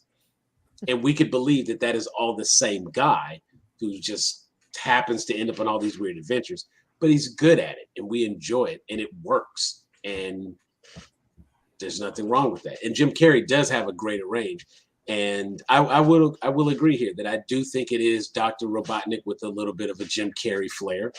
And it's not quite a detraction, but I could, oh wait, that's what I wanted to do. I wanted to remove.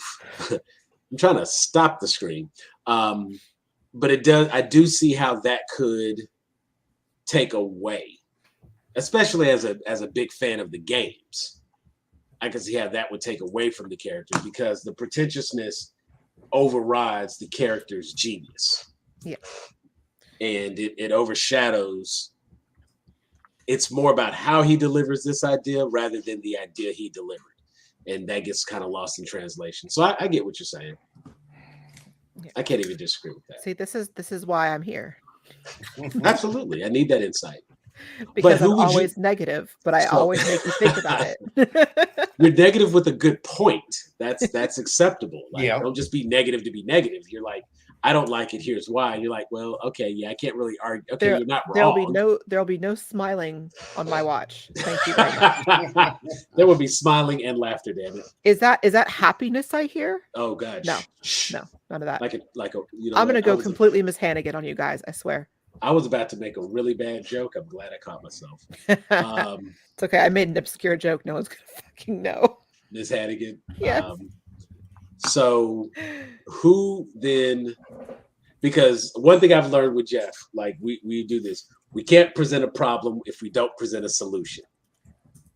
Who then is our choice for a voice for Mario? Like legitimate choice. Is there a current actor or a current, celebrity that we know of that would fit the role? Real quick, y'all think about that, and I'm going to give you a fun fact about Mario. So actually, Mario's first speaking role was not Mario 64. I had to look this up real quick because I recall in like kindergarten, first grade, playing Mario Teaches Typing. And I'm like, I remember him talking in that one, but I wanted to look it up just in case.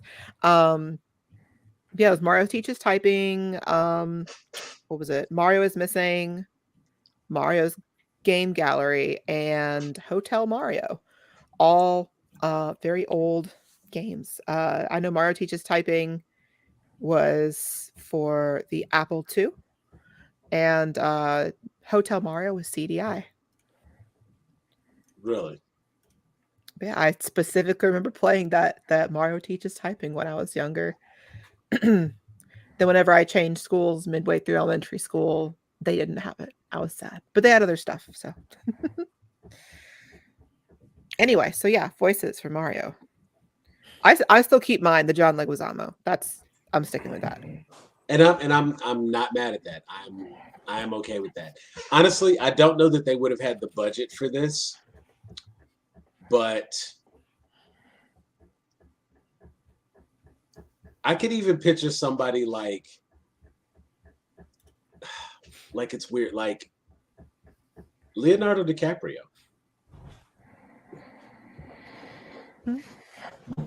I don't even know what he sounds like. Well, the thing is, Leonardo DiCaprio, he has that. He's got a slight hit when he's not doing. Okay, if you hear just like his regular speaking voice, you get like there's a little bit of a draw at the end of his sentence, at the end of words. Something that might even be considered like an accent. And I mean, his name is Leonardo DiCaprio. Like, it fits. I think he could, like, no one's gonna bat an eye if we cast him as Mario. I think it'll be okay. But honestly, I think just in terms of a voice, if we use just a regular voice or somebody who's not doing a voice, that's someone I think could do it and do it well. And I can say that with like legitimacy, not trying to like be funny because, oh, Leo's Italian, let's use him. But I think like that's someone who could do, like, okay, can you picture Rocket Raccoon's voice? Bradley Cooper has that same kind of like, at the end of all his sentences, it always kind of goes like this. You know what I'm saying? Like he has that weird kind of draw at the end of his sentences. Yeah, but he's doing a voice. He's not like, this isn't like Silver Lining Playlist Bradley Cooper inside of a raccoon. And I get that, but I also don't feel like it's a very hard stretch for the Italian Bradley Cooper to do this voice. And so that he can put, I don't want Mario to sound like Rocket Raccoon. I feel you. But here's my thing. We had already seen Bradley Cooper in comedies, or at least in one, playing kind of like a crazy person, not a crazy person. Let me rephrase that. A boyfriend who was, I mean, I guess correctly jealous and kind of off the hinges, just kind of like that bro-y frat guy in Wedding Crashers.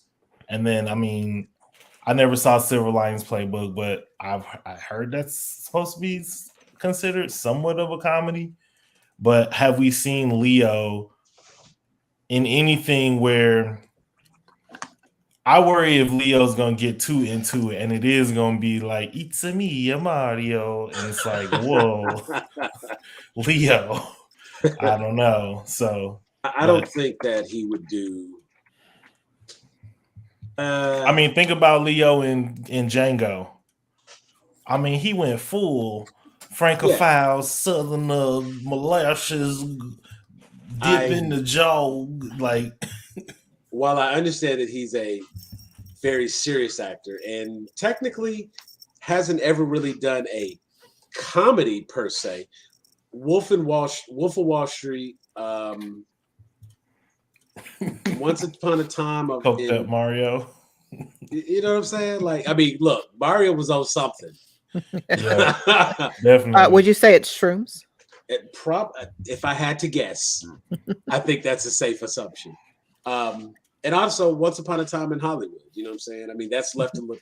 Most of the comedy is left more to Brad Pitt, but it's the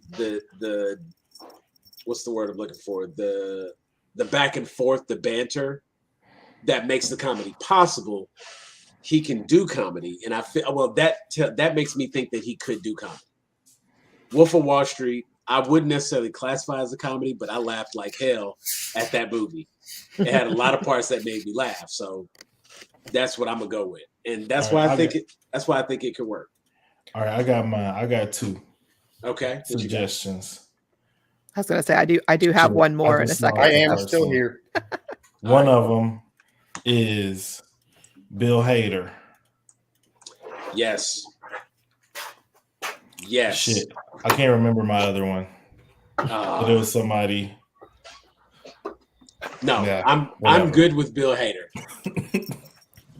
So I do have one other one that I thought of. Who you got? I don't know how to say his name. That's okay. That's all right. What's he been in? He's Raphael from the older Ninja Turtles movies. Josh Pais. Pais. Pais.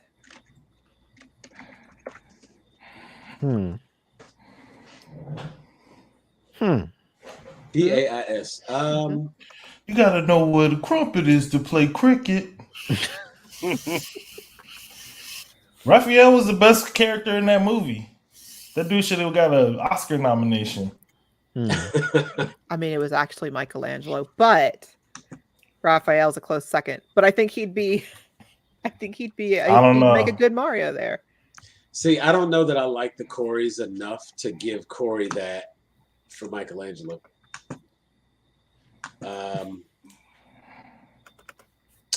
No, Corey Feldman was Donatello. He was Donatello? Yeah, Robbie Rist was Michelangelo. Okay. It has been some years since I've watched that, so forgive me on that one. You know what I remember most from those? Ernie Reyes Jr. in the second one. Or actually, no, that was still the first one. No, that was the second one. He played Keanu. Yeah, it's Kino. Oh, the pizza delivery kid, yeah. It's like, yeah, these other people ordered pizza, but they didn't show up. And since you ordered so much, I thought maybe you take it. He steps on the foot. Actually, you know what? Just that scene in my head alone, yeah, he would work as a Mario. Because when he steps on his foot and he's like, let me get him. Let me get him. Yeah. Yeah. Yeah. And you know what? Of the four brothers that were in New York, Raphael was clearly the one who was in the Italian borough. So, like, yeah, that works. I'm good with that. That is actually okay. Okay. And he's what is do we know Josh Pius doing anything else? I mean, he's still doing work now, I think. Give me 1 second. I had it pulled up and I like exited out.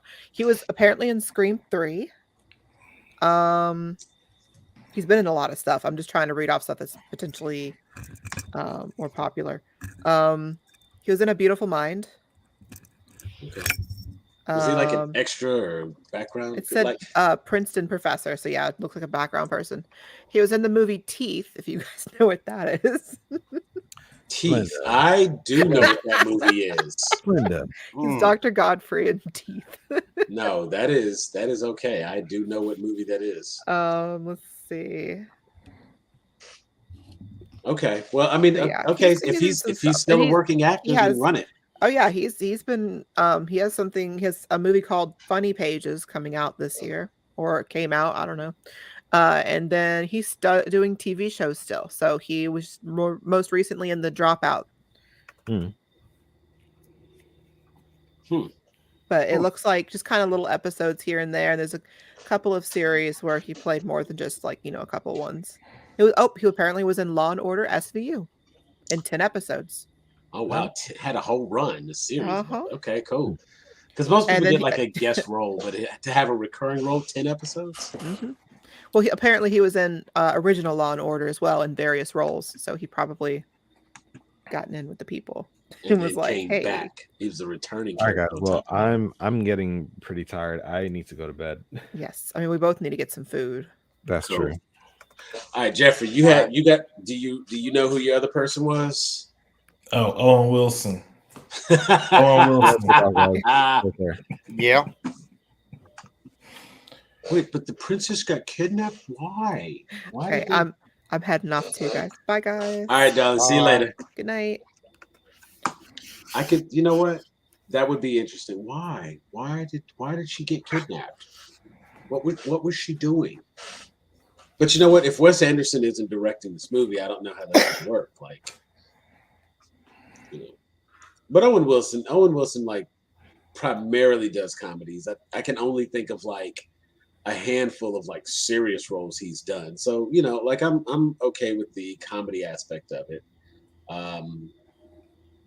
He has a distinctive enough voice that I think his voice will fit to assign to a character. Don't really get the Italian plumber vibes, but I do get the You don't fantasy. get it with Chris Pratt either. No, you don't get so it with Chris Pratt obviously either. That was not a priority for them. Right. Yeah. And for that reason, that's why I'm like, you know what? Even though I don't get those vibes, because Owen Wilson has a unique enough voice, I think it works to assign a voice to a character. You know what, Dave? I got one. Are you going to say who we were talking about earlier? No. Okay, because that's going to be my next one. Go ahead. Who you got? So that could work, but no. And this is sheer comedic value because I doubt this would actually work. But Jack Sparrow. Johnny Depp? But as Jack Sparrow. I got to laugh out of somebody. But why are the mushrooms gone? Like, I mean, maybe. There's definitely a character in the movie that's that, but I don't know if it's Mario. I think that voice. That's like one of the Koopa kids. Right. Yeah. I don't know. I would say even so. The other person that just came to mind for me, because he is a well-known voice actor, and just help me with this, with the way his name is said. But Alan, oh God, Alan Tiddick. Yeah. That's another. Just because he has such a variety of voices and sounds. And he's such a character that I think he would fit. I mean, if you can play 8 different characters in one show and all of them be unique, and you can still tell that's who it is, that's kind of impressive. Oh yeah. All right. I'm beat too. I've been traveling and working and traveling. Traveling and working and working and traveling. Yeah. I gotta find that drawing I did too, the black and white one. It's somewhere. Well, I'm gonna put in an official request. You can somewhere in this stack. Pass it up to whoever if you could just make it happen on your own, whatever, you know, with it. But a lot of times when comics come out, you know, variant covers is a thing. And I think you should have whatever goes to press, and I do believe you should offer a variant cover. And I think your sketch, like the sketches, in my opinion, work as variant covers as well. Oh, most definitely. You know what I'm saying? Because a lot of times, you know what? Alan Cumming. Well, he's got a Scottish accent. Is it Scottish, British, Irish? I apologize. It's kind of, but there's like little nuances between them. I know, but it's the same thing. Dang. Right. To American ears. That's how they do us. Right. Like, to American accent, all they do is Valley Girl, or they go straight to New York. And it's like, well, a surfer guy. Dude, like dude, totally like exactly. So why don't we both say dude and totally? Because that's literally dude and totally. I've literally watched videos of like they just go up to people on the street in England and they're like, do your best American accent, and that's like what everybody goes straight to. Oh my God. And like, dude, totally. Y'all. Yeah, pretty much.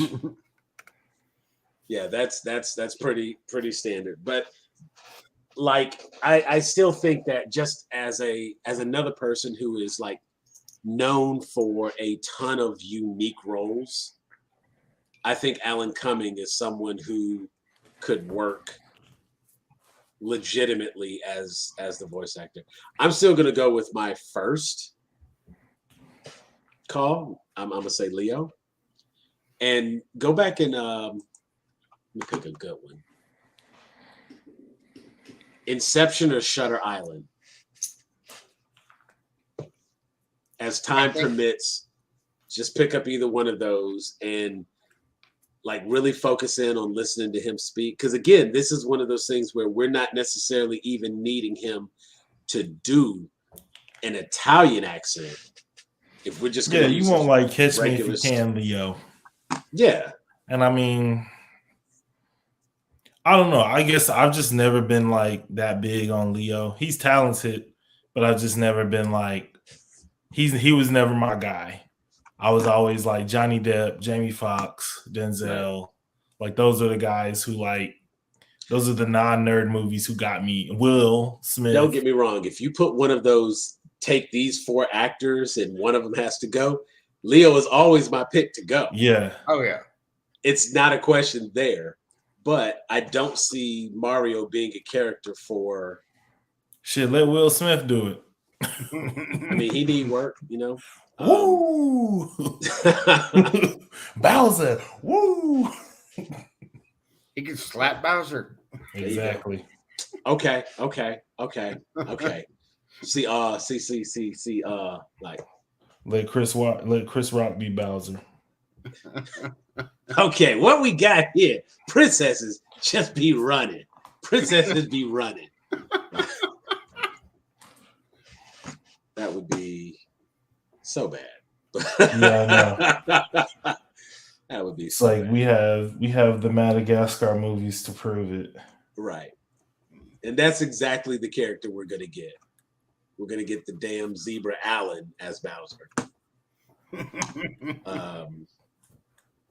But that's also a way that shows you like some people, because Ben Stiller gave us just regular Ben Stiller as the lion, but Chris Rock was kind of over the top and had to like actually put in a little bit of a voice, even though he's already got. He's trying to be Donkey from Shrek.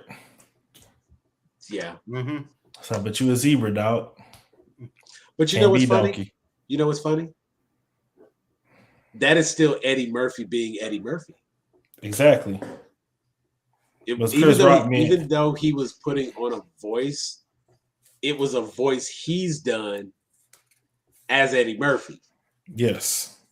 Which is really weird because like I don't associate the character, like the voice work he did for that character doesn't instinctively make me think of a character from Saturday Night Live or a skit he did or anybody he was trying to impersonate. Right. But I've seen him go into that kind of speech pattern and dialect in like every movie and stuff like that. And it's just, to me, I just associate that immediately with him. Well, it's like he's a good actor. And so he can do character work. Whereas Chris Rock is a stand-up comedian who is not a good actor. And so he's the best thing that he can offer is like stand-up. And so now it's just the zebra doing Chris Rock stand-up. Oh, you know what? Denise and I have an episode of Why Did I Watch That coming up. I promise you that is a very specific issue I had with one of the movies. With Chris Rock in it? Not Chris Rock, but it was a stand-up comedian. And the funny part is the stand-up comedian actually got pretty big. But what y'all watch, Soul Plane? We watched Simon Says. What is that? Exactly. Simon Says with Dennis Rodman and Dane Cook. I never even heard of that. When y'all gonna watch Barely Lethal? You know what? It could actually go up next because I just watched the 2 we had. Dedeja I was trying to get her on tonight's episode. We were going to record earlier. Prior engagement, she had to take care of some stuff, so we'll have that one coming up soon. I'm going to go in and make like a whole little commercial for it. Not commercial, but like a little trailer, a little promo because that'll be the next thing coming out. Will be Why Did I Watch That? We got 2 episodes of Why Did I Watch That coming up, and we've got yeah. What in the It's world so is bad, this? bruh. It looks bad. It was so bad. They wearing dirt bike armor, shooting guns. Man, I don't want to relive it. But the worst part of it, like, I can't. You know what? I'm gonna save it for the show. But the comments you made about Chris Rock as a stand-up comedian doing like that was one of the major issues I had with the movie. And it was a tough watch. It was a tough watch. I feel you. And the other one we watched was just slightly more entertaining. It's still bad, but it was Leprechaun 2. The Leprechaun movies are crazy. Right, and that's the funny part. Like that actually has redeeming qualities. I had a hard time thinking of a redeeming quality for Simon Says. But the Leprechaun movies actually have a little bit of redeeming quality. But I watched those today. I watched Kick-Ass 2 just because it was available. I was like, oh, you know what? I haven't watched that in a while. And it's funny because Jim Carrey was in that, and he was not being funny and a comedian. So it was kind of cool to, again, see something different out of Jim Carrey. But that actually came up as a result of it being Mark Millar. So, because Mark Millar wrote the Kick-Ass stories. That's one of his comics. We were talking the other day about indie comics. That was something that should have come to mind because I'm a fan. So I've only got like 1 or 2 things to catch up on this week. I have to catch up on Lord of the Rings. I did watch the latest episode of House of Dragon. I really wanted Denisha to come on so we could get excited and hyped to talk about that. Because which I ain't gonna lie, we talked earlier and you were very excited about the current episode. I don't get it. Like, I don't get what you were so excited about. Like, there was one part that was like the best part, and then that was it. Oh no, so much happened in this episode. This was like one of those pivotal episodes because of everything that took place. All the behind the scenes, all the political movement. This episode was 100% chess, no checkers involved. You know what I'm saying? Like, the king is damn it. Like, my man is almost boneless chicken at this point. He is literally falling off the bone, super tender, ready to go at any moment. And, you know, the conversation he had with Rhaenyra, then he comes back and he has a conversation with Alicent. That's a big deal in and of itself. The son, is it Aemon? The one with the eye patch? Yeah, I don't. Aemon and Daemon. I cannot wait for that showdown because you already see that's coming, the way that builds up. And that's like Damon Jr., you know what I'm saying? And it's like, bruh, there was so much in this episode. Corliss's brother, my man finally said what everybody was thinking. And like, you know, it's like, don't go out there acting crazy and lose your head.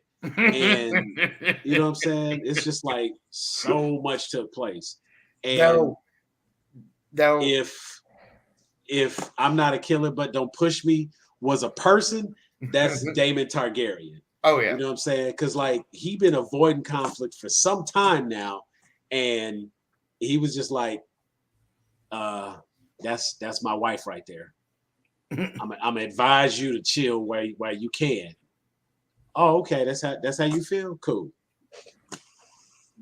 So much happened in this episode. I will say, and you may want to put up your spoiler warning because I'm fixing to make a comment about that specific scene. All right, we are officially in spoiler mode. Before y'all get in spoiler mode, I'm gonna jump off. All right, I'll talk to y'all later because I don't know nothing about this show. So and it's all good, man. We about to talk a little House of Dragon. Whenever you ready to start watching, I will start the season over with you, dog. Okay. Don't hold your breath. I got Peace, you. You know y'all. what? I will make it a point to watch Barely Lethal as soon as you start House of Dragon. Okay. That's the deal. Well, you heard Guess it where here you watch first. it. Never do a Barely Lethal. All right. I will get that watched sooner than later. All right, y'all. All right. I'll holler, man. Later. But I'm gonna make us big so we can finish this up. But so when the king said that I will cut out your tongue, and that slice, and they took the shot, it was his tongue. Actually, you go back and you look, his tongue remained in his mouth. He was like, let him keep his tongue. Yeah. Well, that's what I'm saying, though. But that's where the cut was. Like, he took the top of his head off at the tongue. Yeah. Yeah. I just thought that was freaking hilarious. I mean, like I said, this episode, because so much happened. I mean, first of all, you have the Targaryens, Renee and Daemon. And it's, they've always, we talked about at the beginning, they're both Dragonborn, you know what I'm saying? They both have dragon blood, and they've always had a unique connection with one another, which is kind of weird. We see the first time Daemon sneaks her out the castle, we kind of see a little bit from her. That ended up resulting in Sir Criston and all of that taking place, you know what I'm saying? So he kind of set her on that path and then removed himself from it probably because there was no real, I guess, danger, because like she was able to kind of see and recognize that he was still very protective of her. Mm-hmm. And so when he is unable to follow through, she of course gets in her feelings about it. She's like, what's up with this? And he's just like, I can't, it's not right, blah, blah, blah. And we're like, come on, bro. Like, how you gonna get to this point and now you want to like have a conscience? That's not how this works. But when we go back and we see later on how they interact with one another, you're kind of like, okay, I get it. See, that makes sense. Looking at it now, I think his original issue was in that moment. He was looking at her as a dalliance. Whereas in his mind, he actually gives a shit about her. Right. So that's why he stopped himself, because had they continued, it would have been just I was just having a little bit of fun. You got attached. Whereas he wanted it to be more. And see, at that point, I think early on it was more. Let's see. Wait. Where did this comment just pop up? I think this comment just popped up. It's the beginning. That's why. Clarify when you say it's the beginning. Just clarify that statement, because I'm saying like so much was happening. We're getting everything. This is actually where it all like really kicks off. And this is probably the starting point. This is where everything takes place and begins. And that could be what he's saying. And if so, that makes sense. Like it's kind of the fall of the Targaryens, or the downfall of them. Probably, because this is where the first time the rule and everything is challenged. Because now, granted, it's still technically a Targaryen that would be on the throne, as it would be Alicent's son who would be on the throne. And if Alicent's son is on the throne, that's still a Targaryen. However, it's kind of weird because now you have, well, first of all, if she's, the last episode, let me show that. because you have okay, let me get my thoughts together here. What I'm trying to say. Alicent is not going to relinquish the throne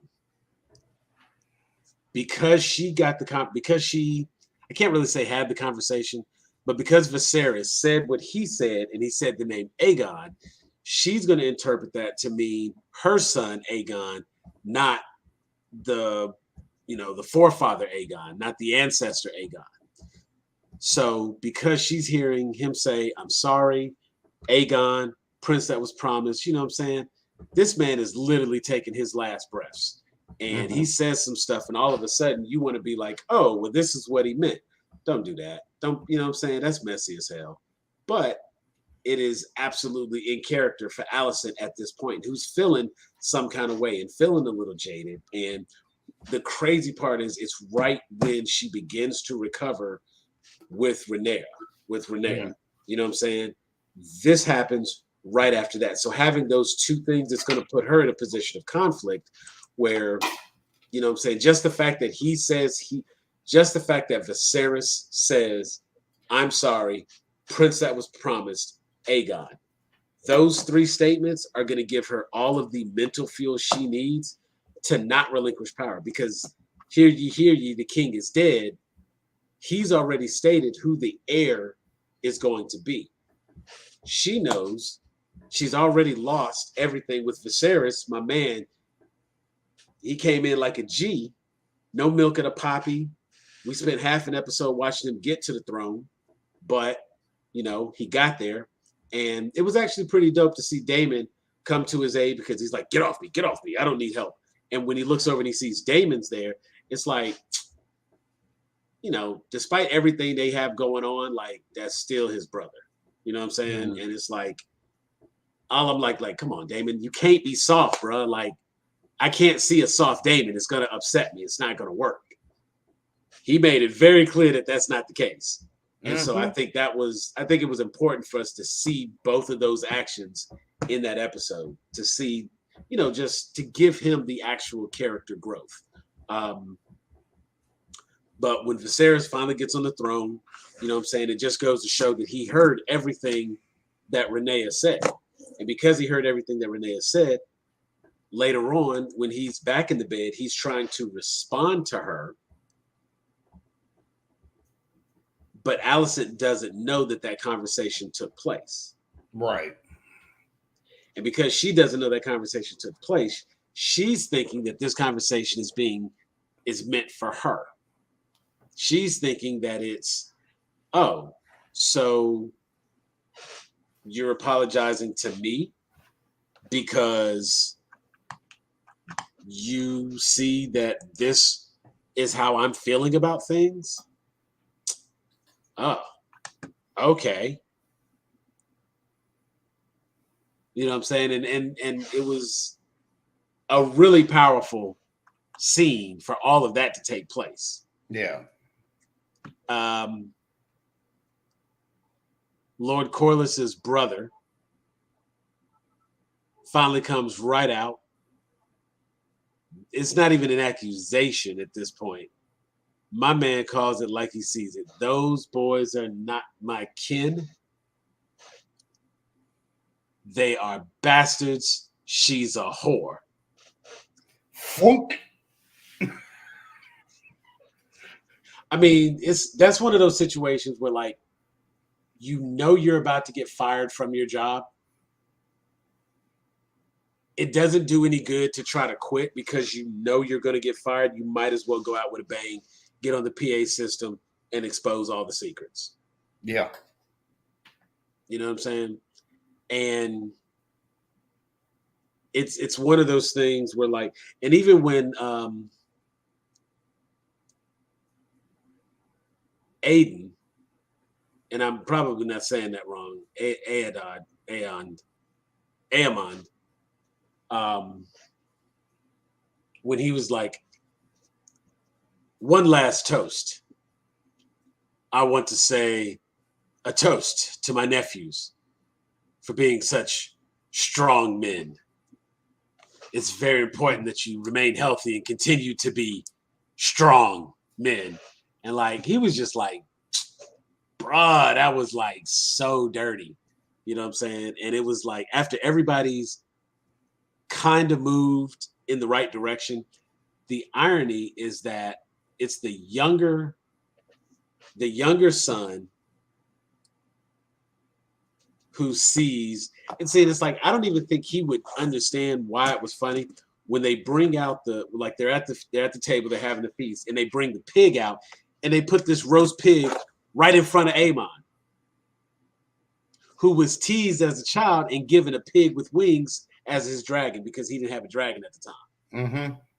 So the irony, when they put the pig in front of him, that's what was making Jace, I believe it is, that's what was making the younger son laugh. But if you go back, like, he was still in his mom's arms at that time. He wasn't down there with the other ones. Yeah. To be a part of that. Like, I was like trying to remember, and it's like I have to go back and double check myself. But like, I don't think he was even old enough at the time to understand the reference of that joke or why that was funny. Now, if they had the older brother as the one who was laughing, that would have been a thing. But like, it's just something about, you know what I'm saying? People don't really understand. All it takes is one good thing to happen to change your life. You know what I'm saying? One moment can make all the difference. And when my man decided to get on that dragon back and tame that dragon, that was the start of a whole new life for him. Mm-hmm. And he kind of got arrogant about it. It's not even that he got it. I mean, he's got the biggest dragon in Westeros. You know what I'm saying? He's a dragon rider. Mm. He's got Targaryen blood. He's a damn good swordsman because he bested Sir Cole, who at one point had bested Daemon. Mm-hmm. So now you're kind of wondering, like, oh, is he was there? Okay. I just feel like that. Like, it's hard to tell with these time jumps because it looks like the Strong Boys or Renee's kids don't seem to be aged up as much as the other kids. It's hard to say because we know at one point it's like a 5-year time jump, and then the next time we see him, it's like because we watch the one kid who got his eye cut. We watch Aemon. We watch him get older, and now he's a damn adult. Like, he ain't just it's so weird because he looks so much older. Well, and it's not even that he just trained harder and he can get big and swole, but he just looks older. Well, I think he is now either the same age or close to the age that Rhaenyra was before the time jump. I mean, I would put them all right there in that 18 to 22 age group. You know what I'm saying? I don't think they're that old. But at the same time, she now has 2 kids and a third one on the way. Correct.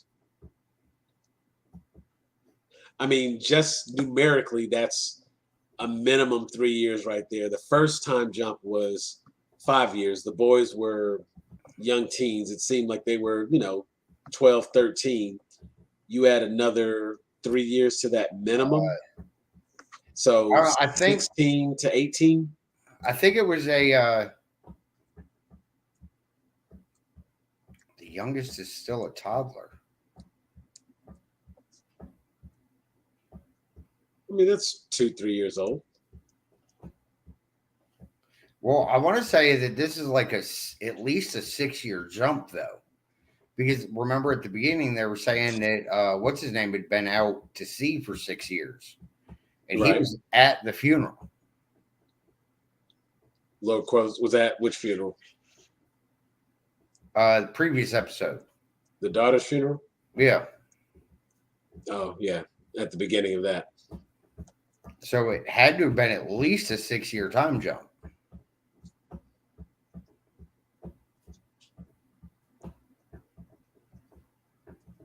No, actually, she has 5 total. We see Rhaenyra has. We know she has the 2 boys. Mm-hmm. She already had 2 boys when the new child was born. Right. And that was the one that kind of sparked all the things because she had just had the baby. And the queen was like, bring the baby here. Let me see. Mm-hmm. So that's 3.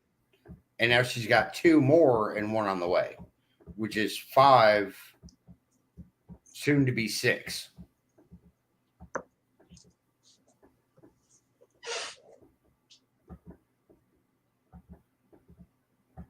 Yeah. See, I still feel like it's the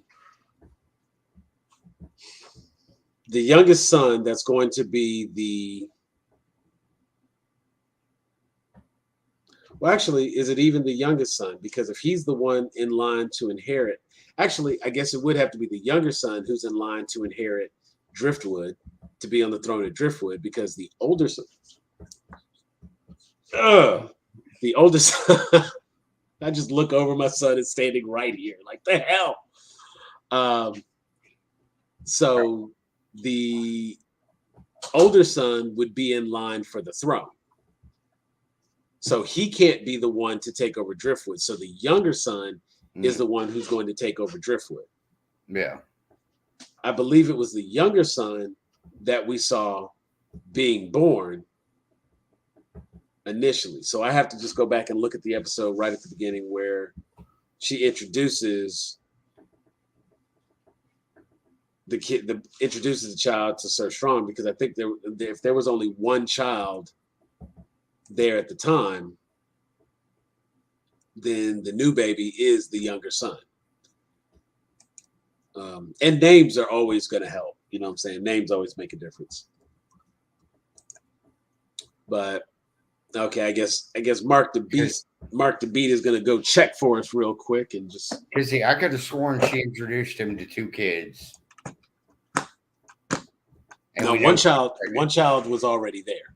I do know for a fact there was one child in the room when Rhaenyra went to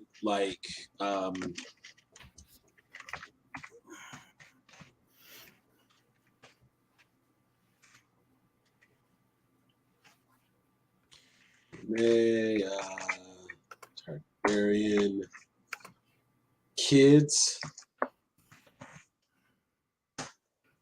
Let's see, maybe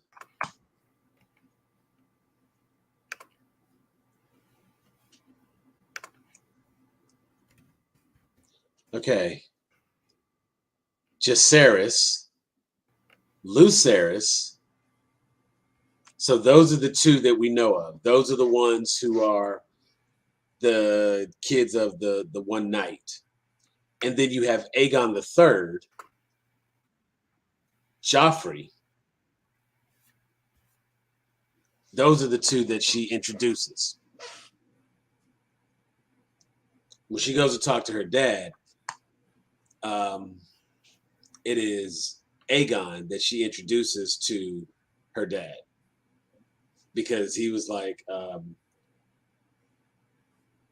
actually, no. Aegon was already born because it's Joffrey and Viserys. Viserys is the baby. Because he says then, like, Viserys, that's a name for a king. Mm-hmm. Yeah, that's what I was saying. So it is Jace. It is Jace that will be in line for the throne, and the other one who is going to be going to Driftwood. So it's Lucerys that's going to Driftwood. Now, what threw me off was the other children, the other Targaryen kids, because oh my God, Aegon was, when Aegon gets older, he does not look that much older. When you see Jace grow up, and of course he'll be the one who's gonna inherit the throne, like he's got a little bit of an age up, but it's Lucerys or Luke. He's the one that kind of throws me off. And it was 6-year jump. It was a 6-year? Mm-hmm. Okay.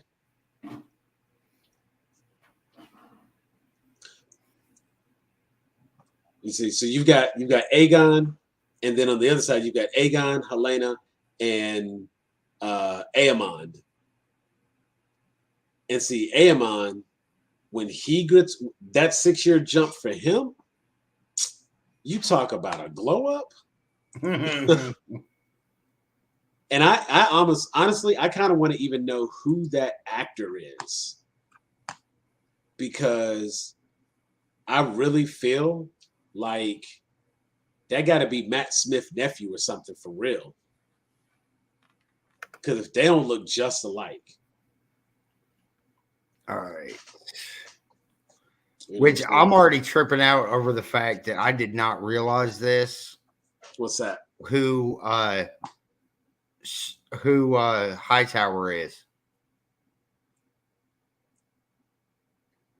Lord Hightower? The Hand? Yeah. What do you mean? The actor that plays him, that's Dr. Kirk Connors.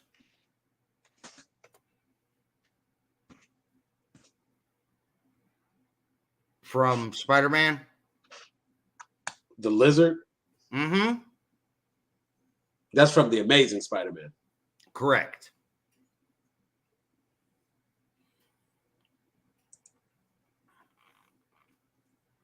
And is it Aegon that's the one that lost his eye? Aemond. Aemond. That is Ewan Mitchell. Ewan Mitchell. Mm-hmm. Huh. Has he done anything notable? He's known for High Life, The Last Kingdom, and Halcyon. Or The Halcyon. Yeah. Okay. Cool. You know, what we got? It was a 6-year time jump. Jeffrey was still a toddler, is still young. That's why he wasn't on the yard with the other two boys. Right. And I okay, so it was Joffrey. It is Joffrey, not Jeffrey, if I'm not mistaken. But it was Joffrey that was being born at the time, because the other two were already old enough to be out on the yard and practicing. Mm-hmm. And that was after that was after the first time jump.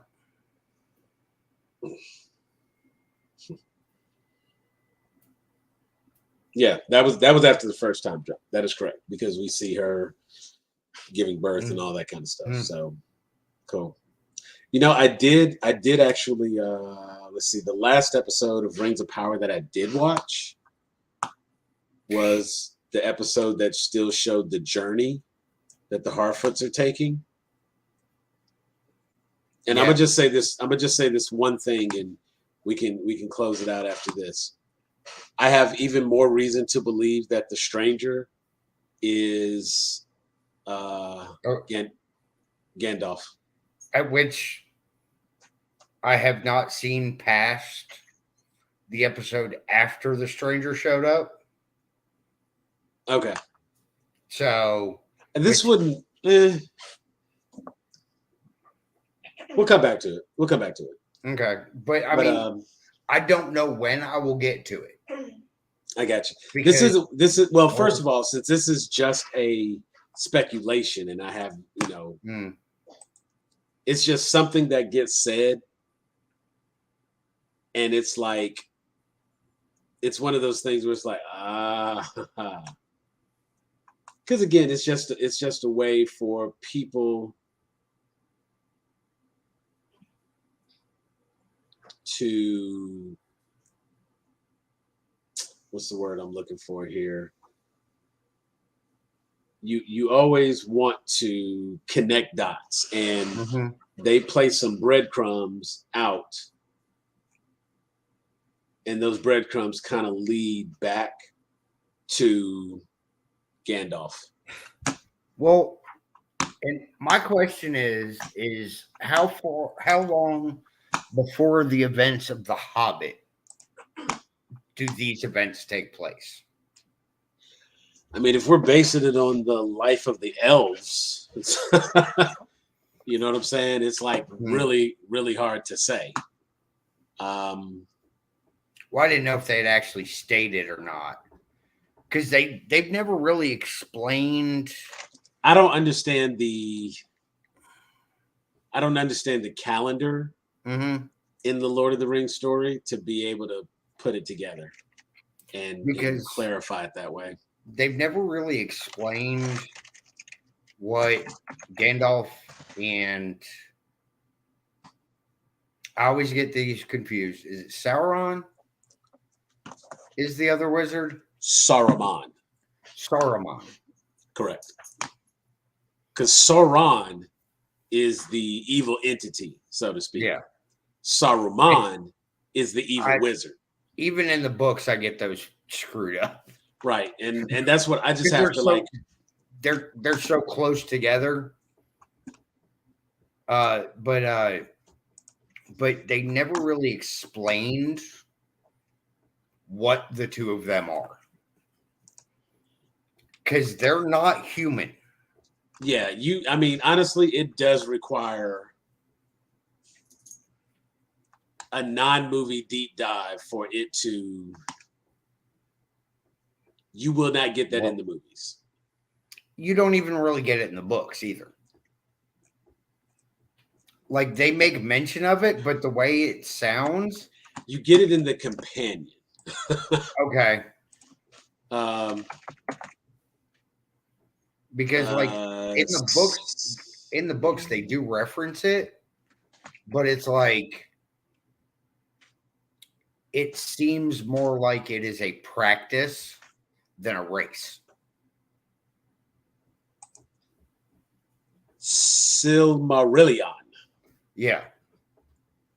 The Silmarillion covers more of the content that is going to set up Lord of the Rings, because that discusses the Elder Days, and it talks about the light of the Valinor, the trees of Valinor, and so they how much have you watched? Are you current on Rings of Power? Yeah. No, we just had that conversation. Sorry, I have a lot of conversations in the course of my day. So that's why I had to clarify. Like 30 seconds ago. Because you were trying not to ruin stuff with Gandalf. Right. Or the possibility of Gandalf. Because, yeah, I haven't seen past. Like, we saw him fall. And then watched the next episode where she was hiding him out in the woods. And then they went traveling, and I haven't gone back to it because honestly, like House of Dragons I'm keeping up with, and She-Hulk I've been keeping up with because I am drawn into those. Right. Like, I haven't even kept up with Andor. So, yeah, I haven't started Andor yet because I'll have to finish it when I start it, and there's a lot happening. I'm on episode 5. And I am 2 episodes behind currently. I have to watch episode 6. I have to watch episode 7 because these drop on Fridays.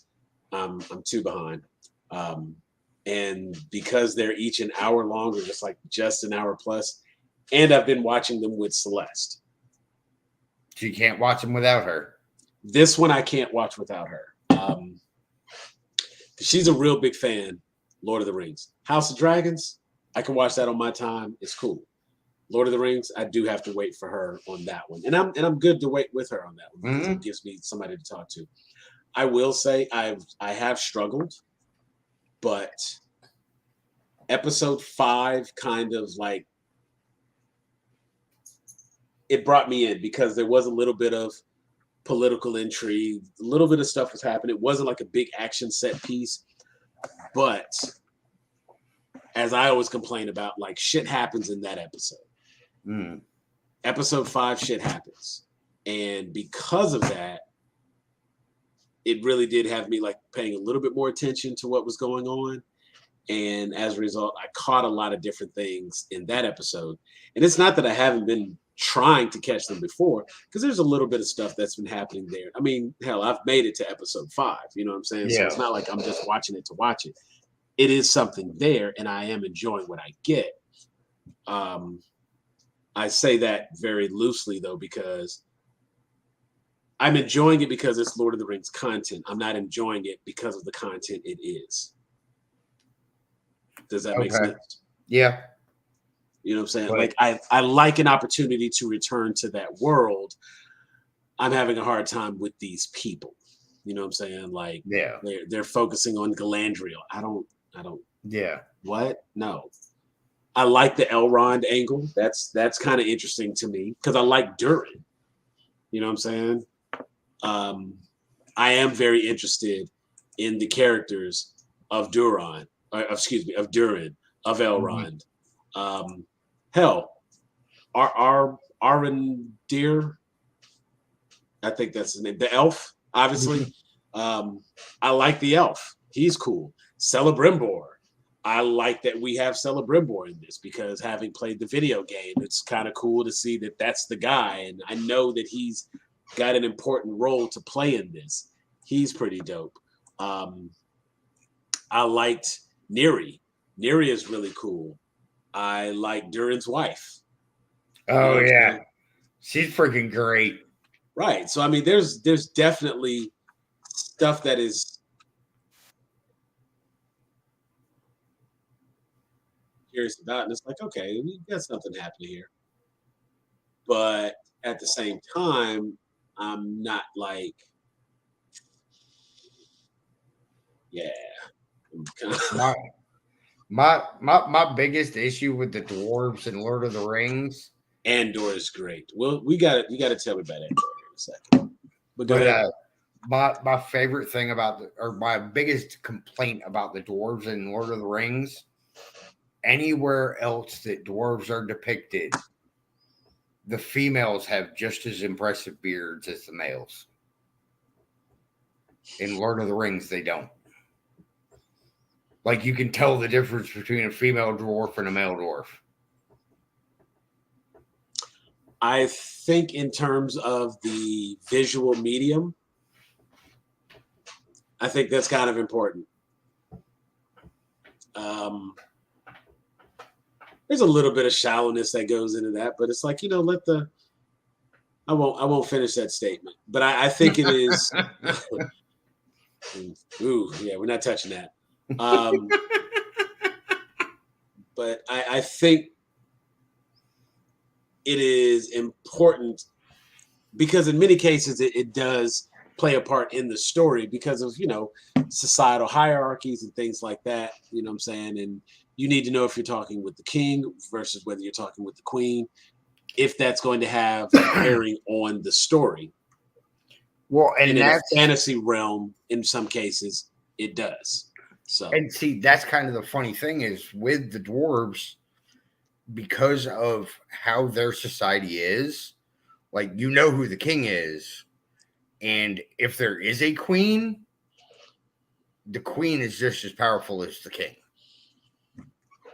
Well, I mean, in many cases, the queen. So, the House of Dragons Game of Thrones in general would have you believe that. Actually, they wouldn't have you believe. They explain that you have the king, the hand of the king, and then the queen. And that's why it's so important as to who is chosen to be the hand because of the power they hold. You know what I'm saying? They are second in command, even above the queen. Now, the queen is still the queen, and she's right up there. And it's like after the queen, you would probably have like the Lord Commander, You know what I'm saying? And then after the Lord Commander, you would probably get into like the princess or the princes and that sort of thing. Like you start getting some of the lineage. But initially, it's going to be the king. And in most ruling houses, if the king is the ruler versus like if Rhaenyra becomes queen, then Daemon is her king consort, which is not the same power as a king. You know what I'm saying? And so it's like that's the only thing I say when you have these societal hierarchies and things like that with the dwarves. I think that is an interesting take. It did take me to episode 5, but now that I'm episode 5, I'm excited to finish. I want to get caught up on these next 2 episodes because I'm like, oh, that's what we're doing. Okay. Well, dang, that happened. So now I'm kind of like I'm invested again, and I want to know what happens next. Well, I seem to remember somebody telling me about another show that, once you get to this episode, it'll be fine. It'll get better. It'll get more exciting. And I finished that show, and all that show did was piss me off. Well, look, I don't know how many episodes are scheduled for this season, but we are not going to get resolution. We are not going to get satisfaction in this season.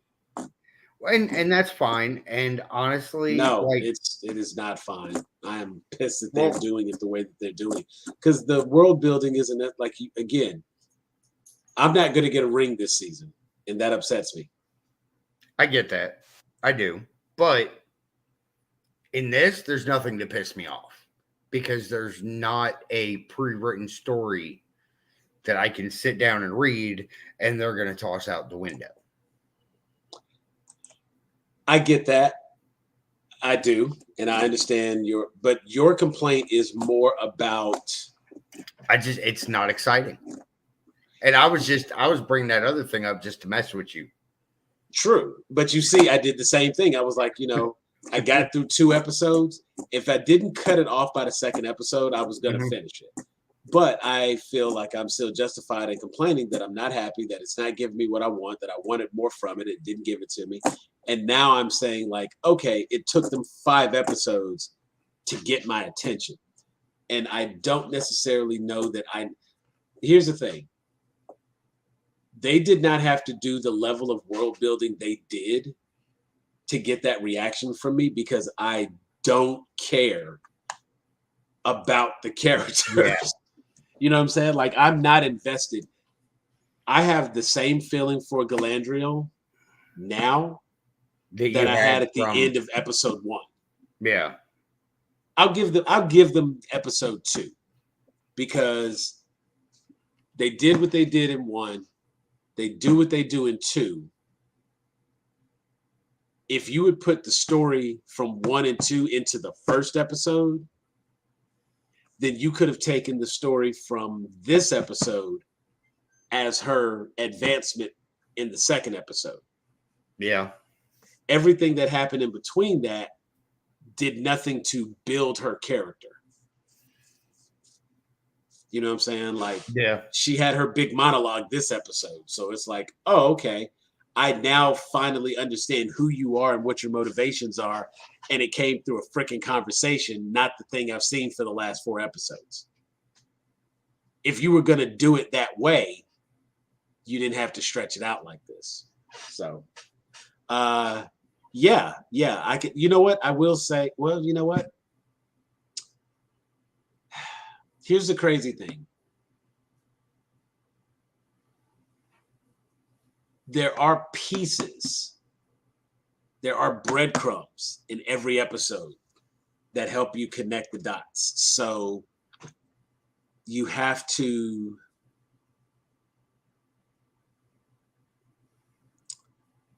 if there was a way to like get the Galadriel edit where you can just like cut her out of it, I would say watch every episode. But because they spend so much time, like if the episode's an hour and they spend 30, 35 minutes on Galadriel, but they break it up over the course of the full hour, it's hard to say don't watch each episode because there's other stuff that happens to other people that is relevant for that character later on.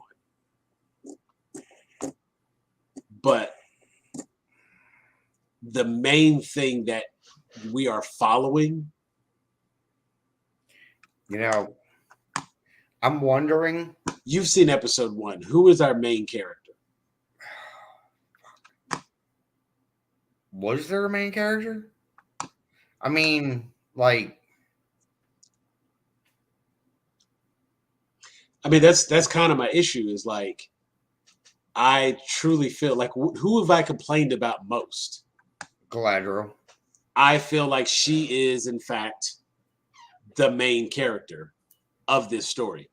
There's a lot of other characters. There's a lot of people that have roles.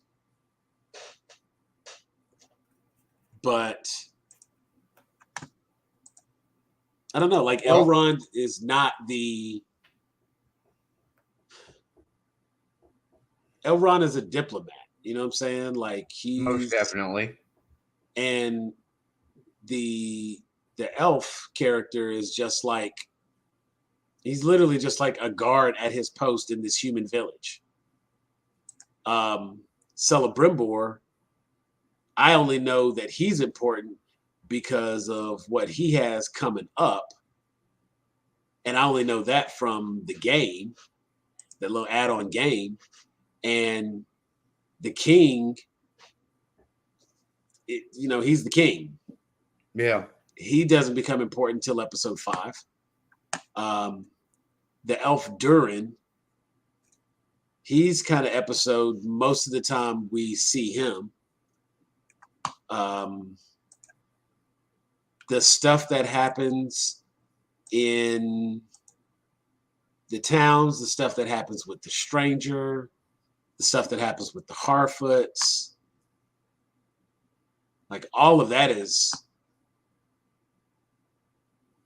a part of the story that's being told. Galadriel is the one that, like, she was the dead weight. And it's not that the actress didn't do a great job. It's just her story is boring. Extremely. And what we have coming up for her story is not interesting because of her. It's interesting because of the other people involved in it. And as a catalyst for the story, okay, fine. Somebody had to move it along. I just hate that it was her. Or I wish they would have gotten to the point of that faster. But, there's a couple of cool things that are happening. Well, I will attempt to get back into it. Hey, you know what? Isildur is in it. But you know me. Like, all I can tell you is that you have no reading material with which to reference to feel some kind of way about it and compare it to. As a result,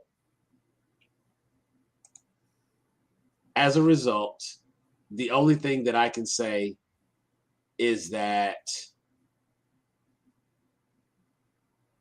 it took 5 episodes for me to be like, I gotta watch shit, I can't wait to see what's gonna happen on the next episode. Yeah.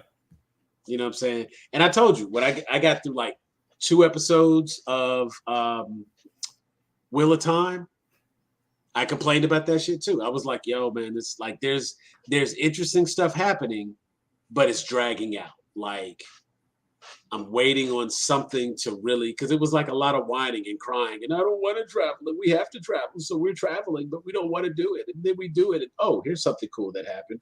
But we go back to whining and crying about traveling, and then oh, something cool happened with this guy, and then we go back to whining and traveling, and we finally made it to our destination, but it's not what we thought it was going to be. Oh shit, what's going to happen now? You know what I'm saying? It's like that's how I felt, and then poof, half of episode 7, and it's like, oh, we lit. Oh, we for real, for real. Oh, so you just ready to go and take dude? Oh, you calling him out? You just calling him out? You challenging him to a fight? Okay, let's go. And it was actually seeming, like it was at that point that I can say it got interesting. And those last couple of episodes were good. Right. You have a problem not with the episodes, you have a problem with their translation from the book. Because it was so far off from the book. Can you and I get that. A little deviation is fine. No, hear what I'm saying. Taking out some of the smaller shit is fine. I'm not disagreeing with that fact. Yeah. I've not read the book to say that they did or did not. What I'm saying is that with the show having dragged for the number of episodes it did, having not read the book and not having the book to compare to, it was easier for me to be excited just based on what I saw on screen to finish out that season. And that's fine. I can accept that. Your complaint in comparison is that it's not a good show as a whole because of the deviation. But I'm asking you to judge it just based on the episodes that you saw. Was episode 7 through 10 where everything took place? Yes, that's where a lot of shit took place. So to my point, I am simply saying that Rings of Power, it is episode 5 that you're like, oh, okay. I see what we got going. Okay, all right, yeah, let's. So now when I sit down to watch episode 6, I'm going to be excited. And I'm going to tell my wife, like, I'm going to be excited. I'm going to tell my wife, like, hey, let's watch this. And maybe we'll get back into it. I probably won't finish Andor because I'm just not. I'm Star Wars'd out. And it's not exciting enough to me. And it has nothing to do with the lack of lightsabers. Because, I mean, there's still exciting stuff without lightsabers. There really is. I won't dispute that. And the crazy thing is, it's like, I find it very difficult to believe that I'm not interested in Andor when I really enjoyed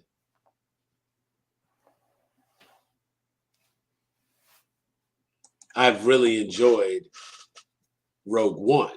Mm. So it kind of makes me think like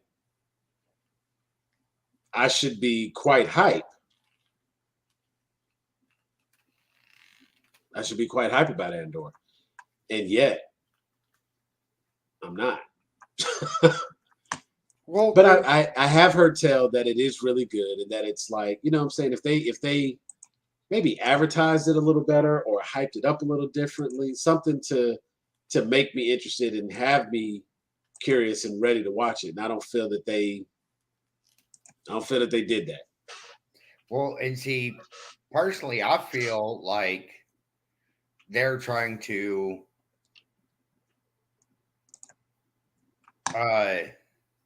see, I don't be having time to watch like 6 episodes of shit before it gets good. I need something to come out and be good on the first episode. That's really what I need. That's really my problem. I like to give it to the second with a new show. And see, the problem is, give them on the first because they got to introduce people and stuff like that, and explain a little bit of what's going on, sprinkle in all the little characters, and then episode 2 gets exciting. And that's typically what I'll do with shows. Is I'll suffer through the first one if it's not exciting. If the second one is less exciting than the first one, I'm done with it. Like, even if somebody came back to me and said, "Oh man, did you see episode 6?" I'm like, dude, I stopped at 2. Oh, but 6 is so good. I was like, I don't want to catch up to that point. It's like I don't want to sit through everything else to see that 6 got really, really good. Because that is way too much setup to me. I mean, Cassian Andor was a dope character. Rogue One, you know what I'm saying? So it's like, I can't pretend like I'm not interested. But I will say, you know, all right. I'm not getting that vibe off of him from the show. But it's just me. I mean, what I'll probably do, and this will be how I hype myself up for it. I will go and I will rewatch Rogue One, which I liked. And if I rewatch Rogue One, maybe that will help me be more interested in a backstory for Cassian Andor. So, Mark, let me ask you this, because he's telling me to just go back and watch it. So I will do that. Is this beef? Well, I guess it kind of has to be. I was about to say, is this before the events of Rogue One? It has to be. Right. That was my point. And it's kind of like with Obi-Wan. And there was no, oh my God, is she going to live? We already know she's going to live. Like, True. With him, we know either he's not going to get captured by the Empire at any point, or he's going to get captured and get himself out. But that doesn't mean he won't go through trials and tribulations along the way. I can at least say and acknowledge that, you know what I'm saying? And with it's his beginning into the rebellion. I'm gonna just have to watch it. And I think Disney is just trying to do whatever they can to milk as much money out of Star Wars universe as they can. That was never a question. I always knew that that's what they were doing, and I was okay with that.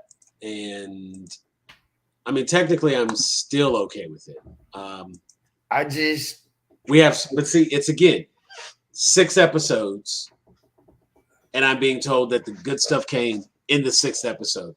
That is 6 hours of content, basically. Mm-hmm. No, I take it back. There's one episode that's not as long, it looks like, but roughly each episode 42, 38, 43, 50, 46, 54. You know what I'm saying? We're going to estimate, we're going to round up.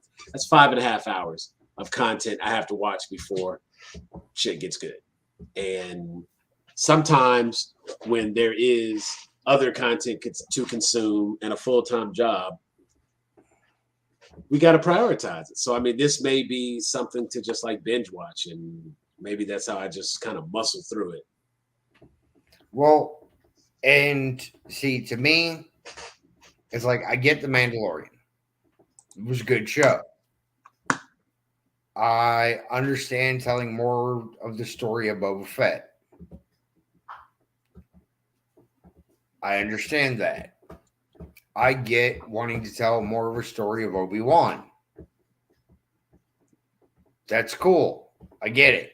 I want to know what happened when Ben Kenobi came into existence.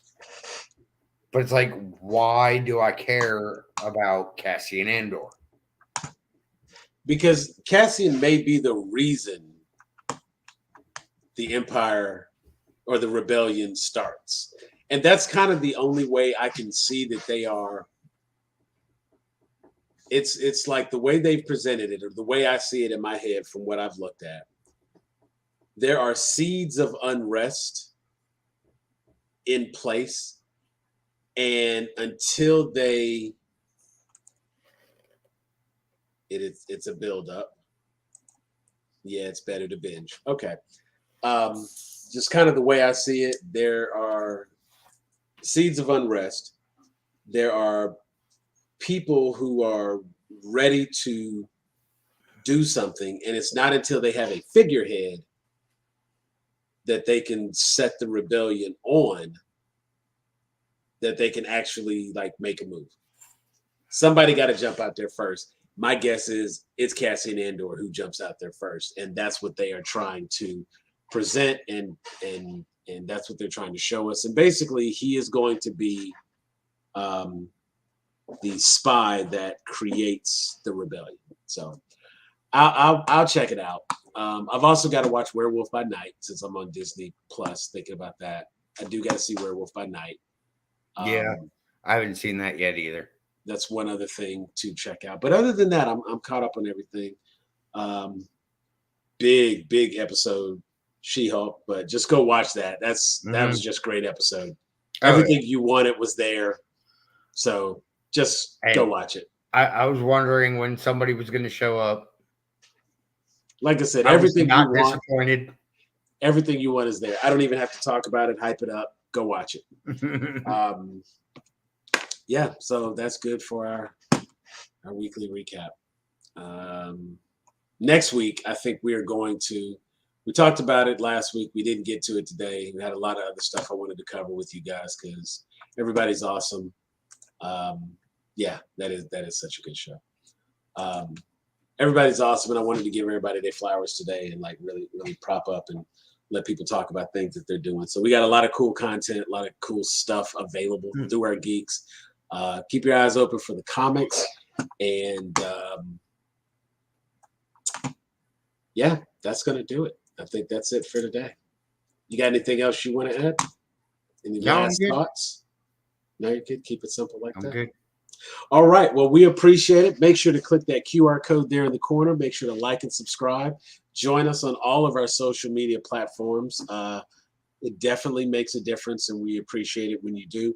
Mark, I want to thank you for making your comments on YouTube. Having those comments there directly does help. We're also on Twitch, so if you got a Twitch, feel free to show some love over there too, because I appreciate you hanging out with me, homie. But for Southdown Leatherworks, Grown A Geeks, we are out of here. Peace.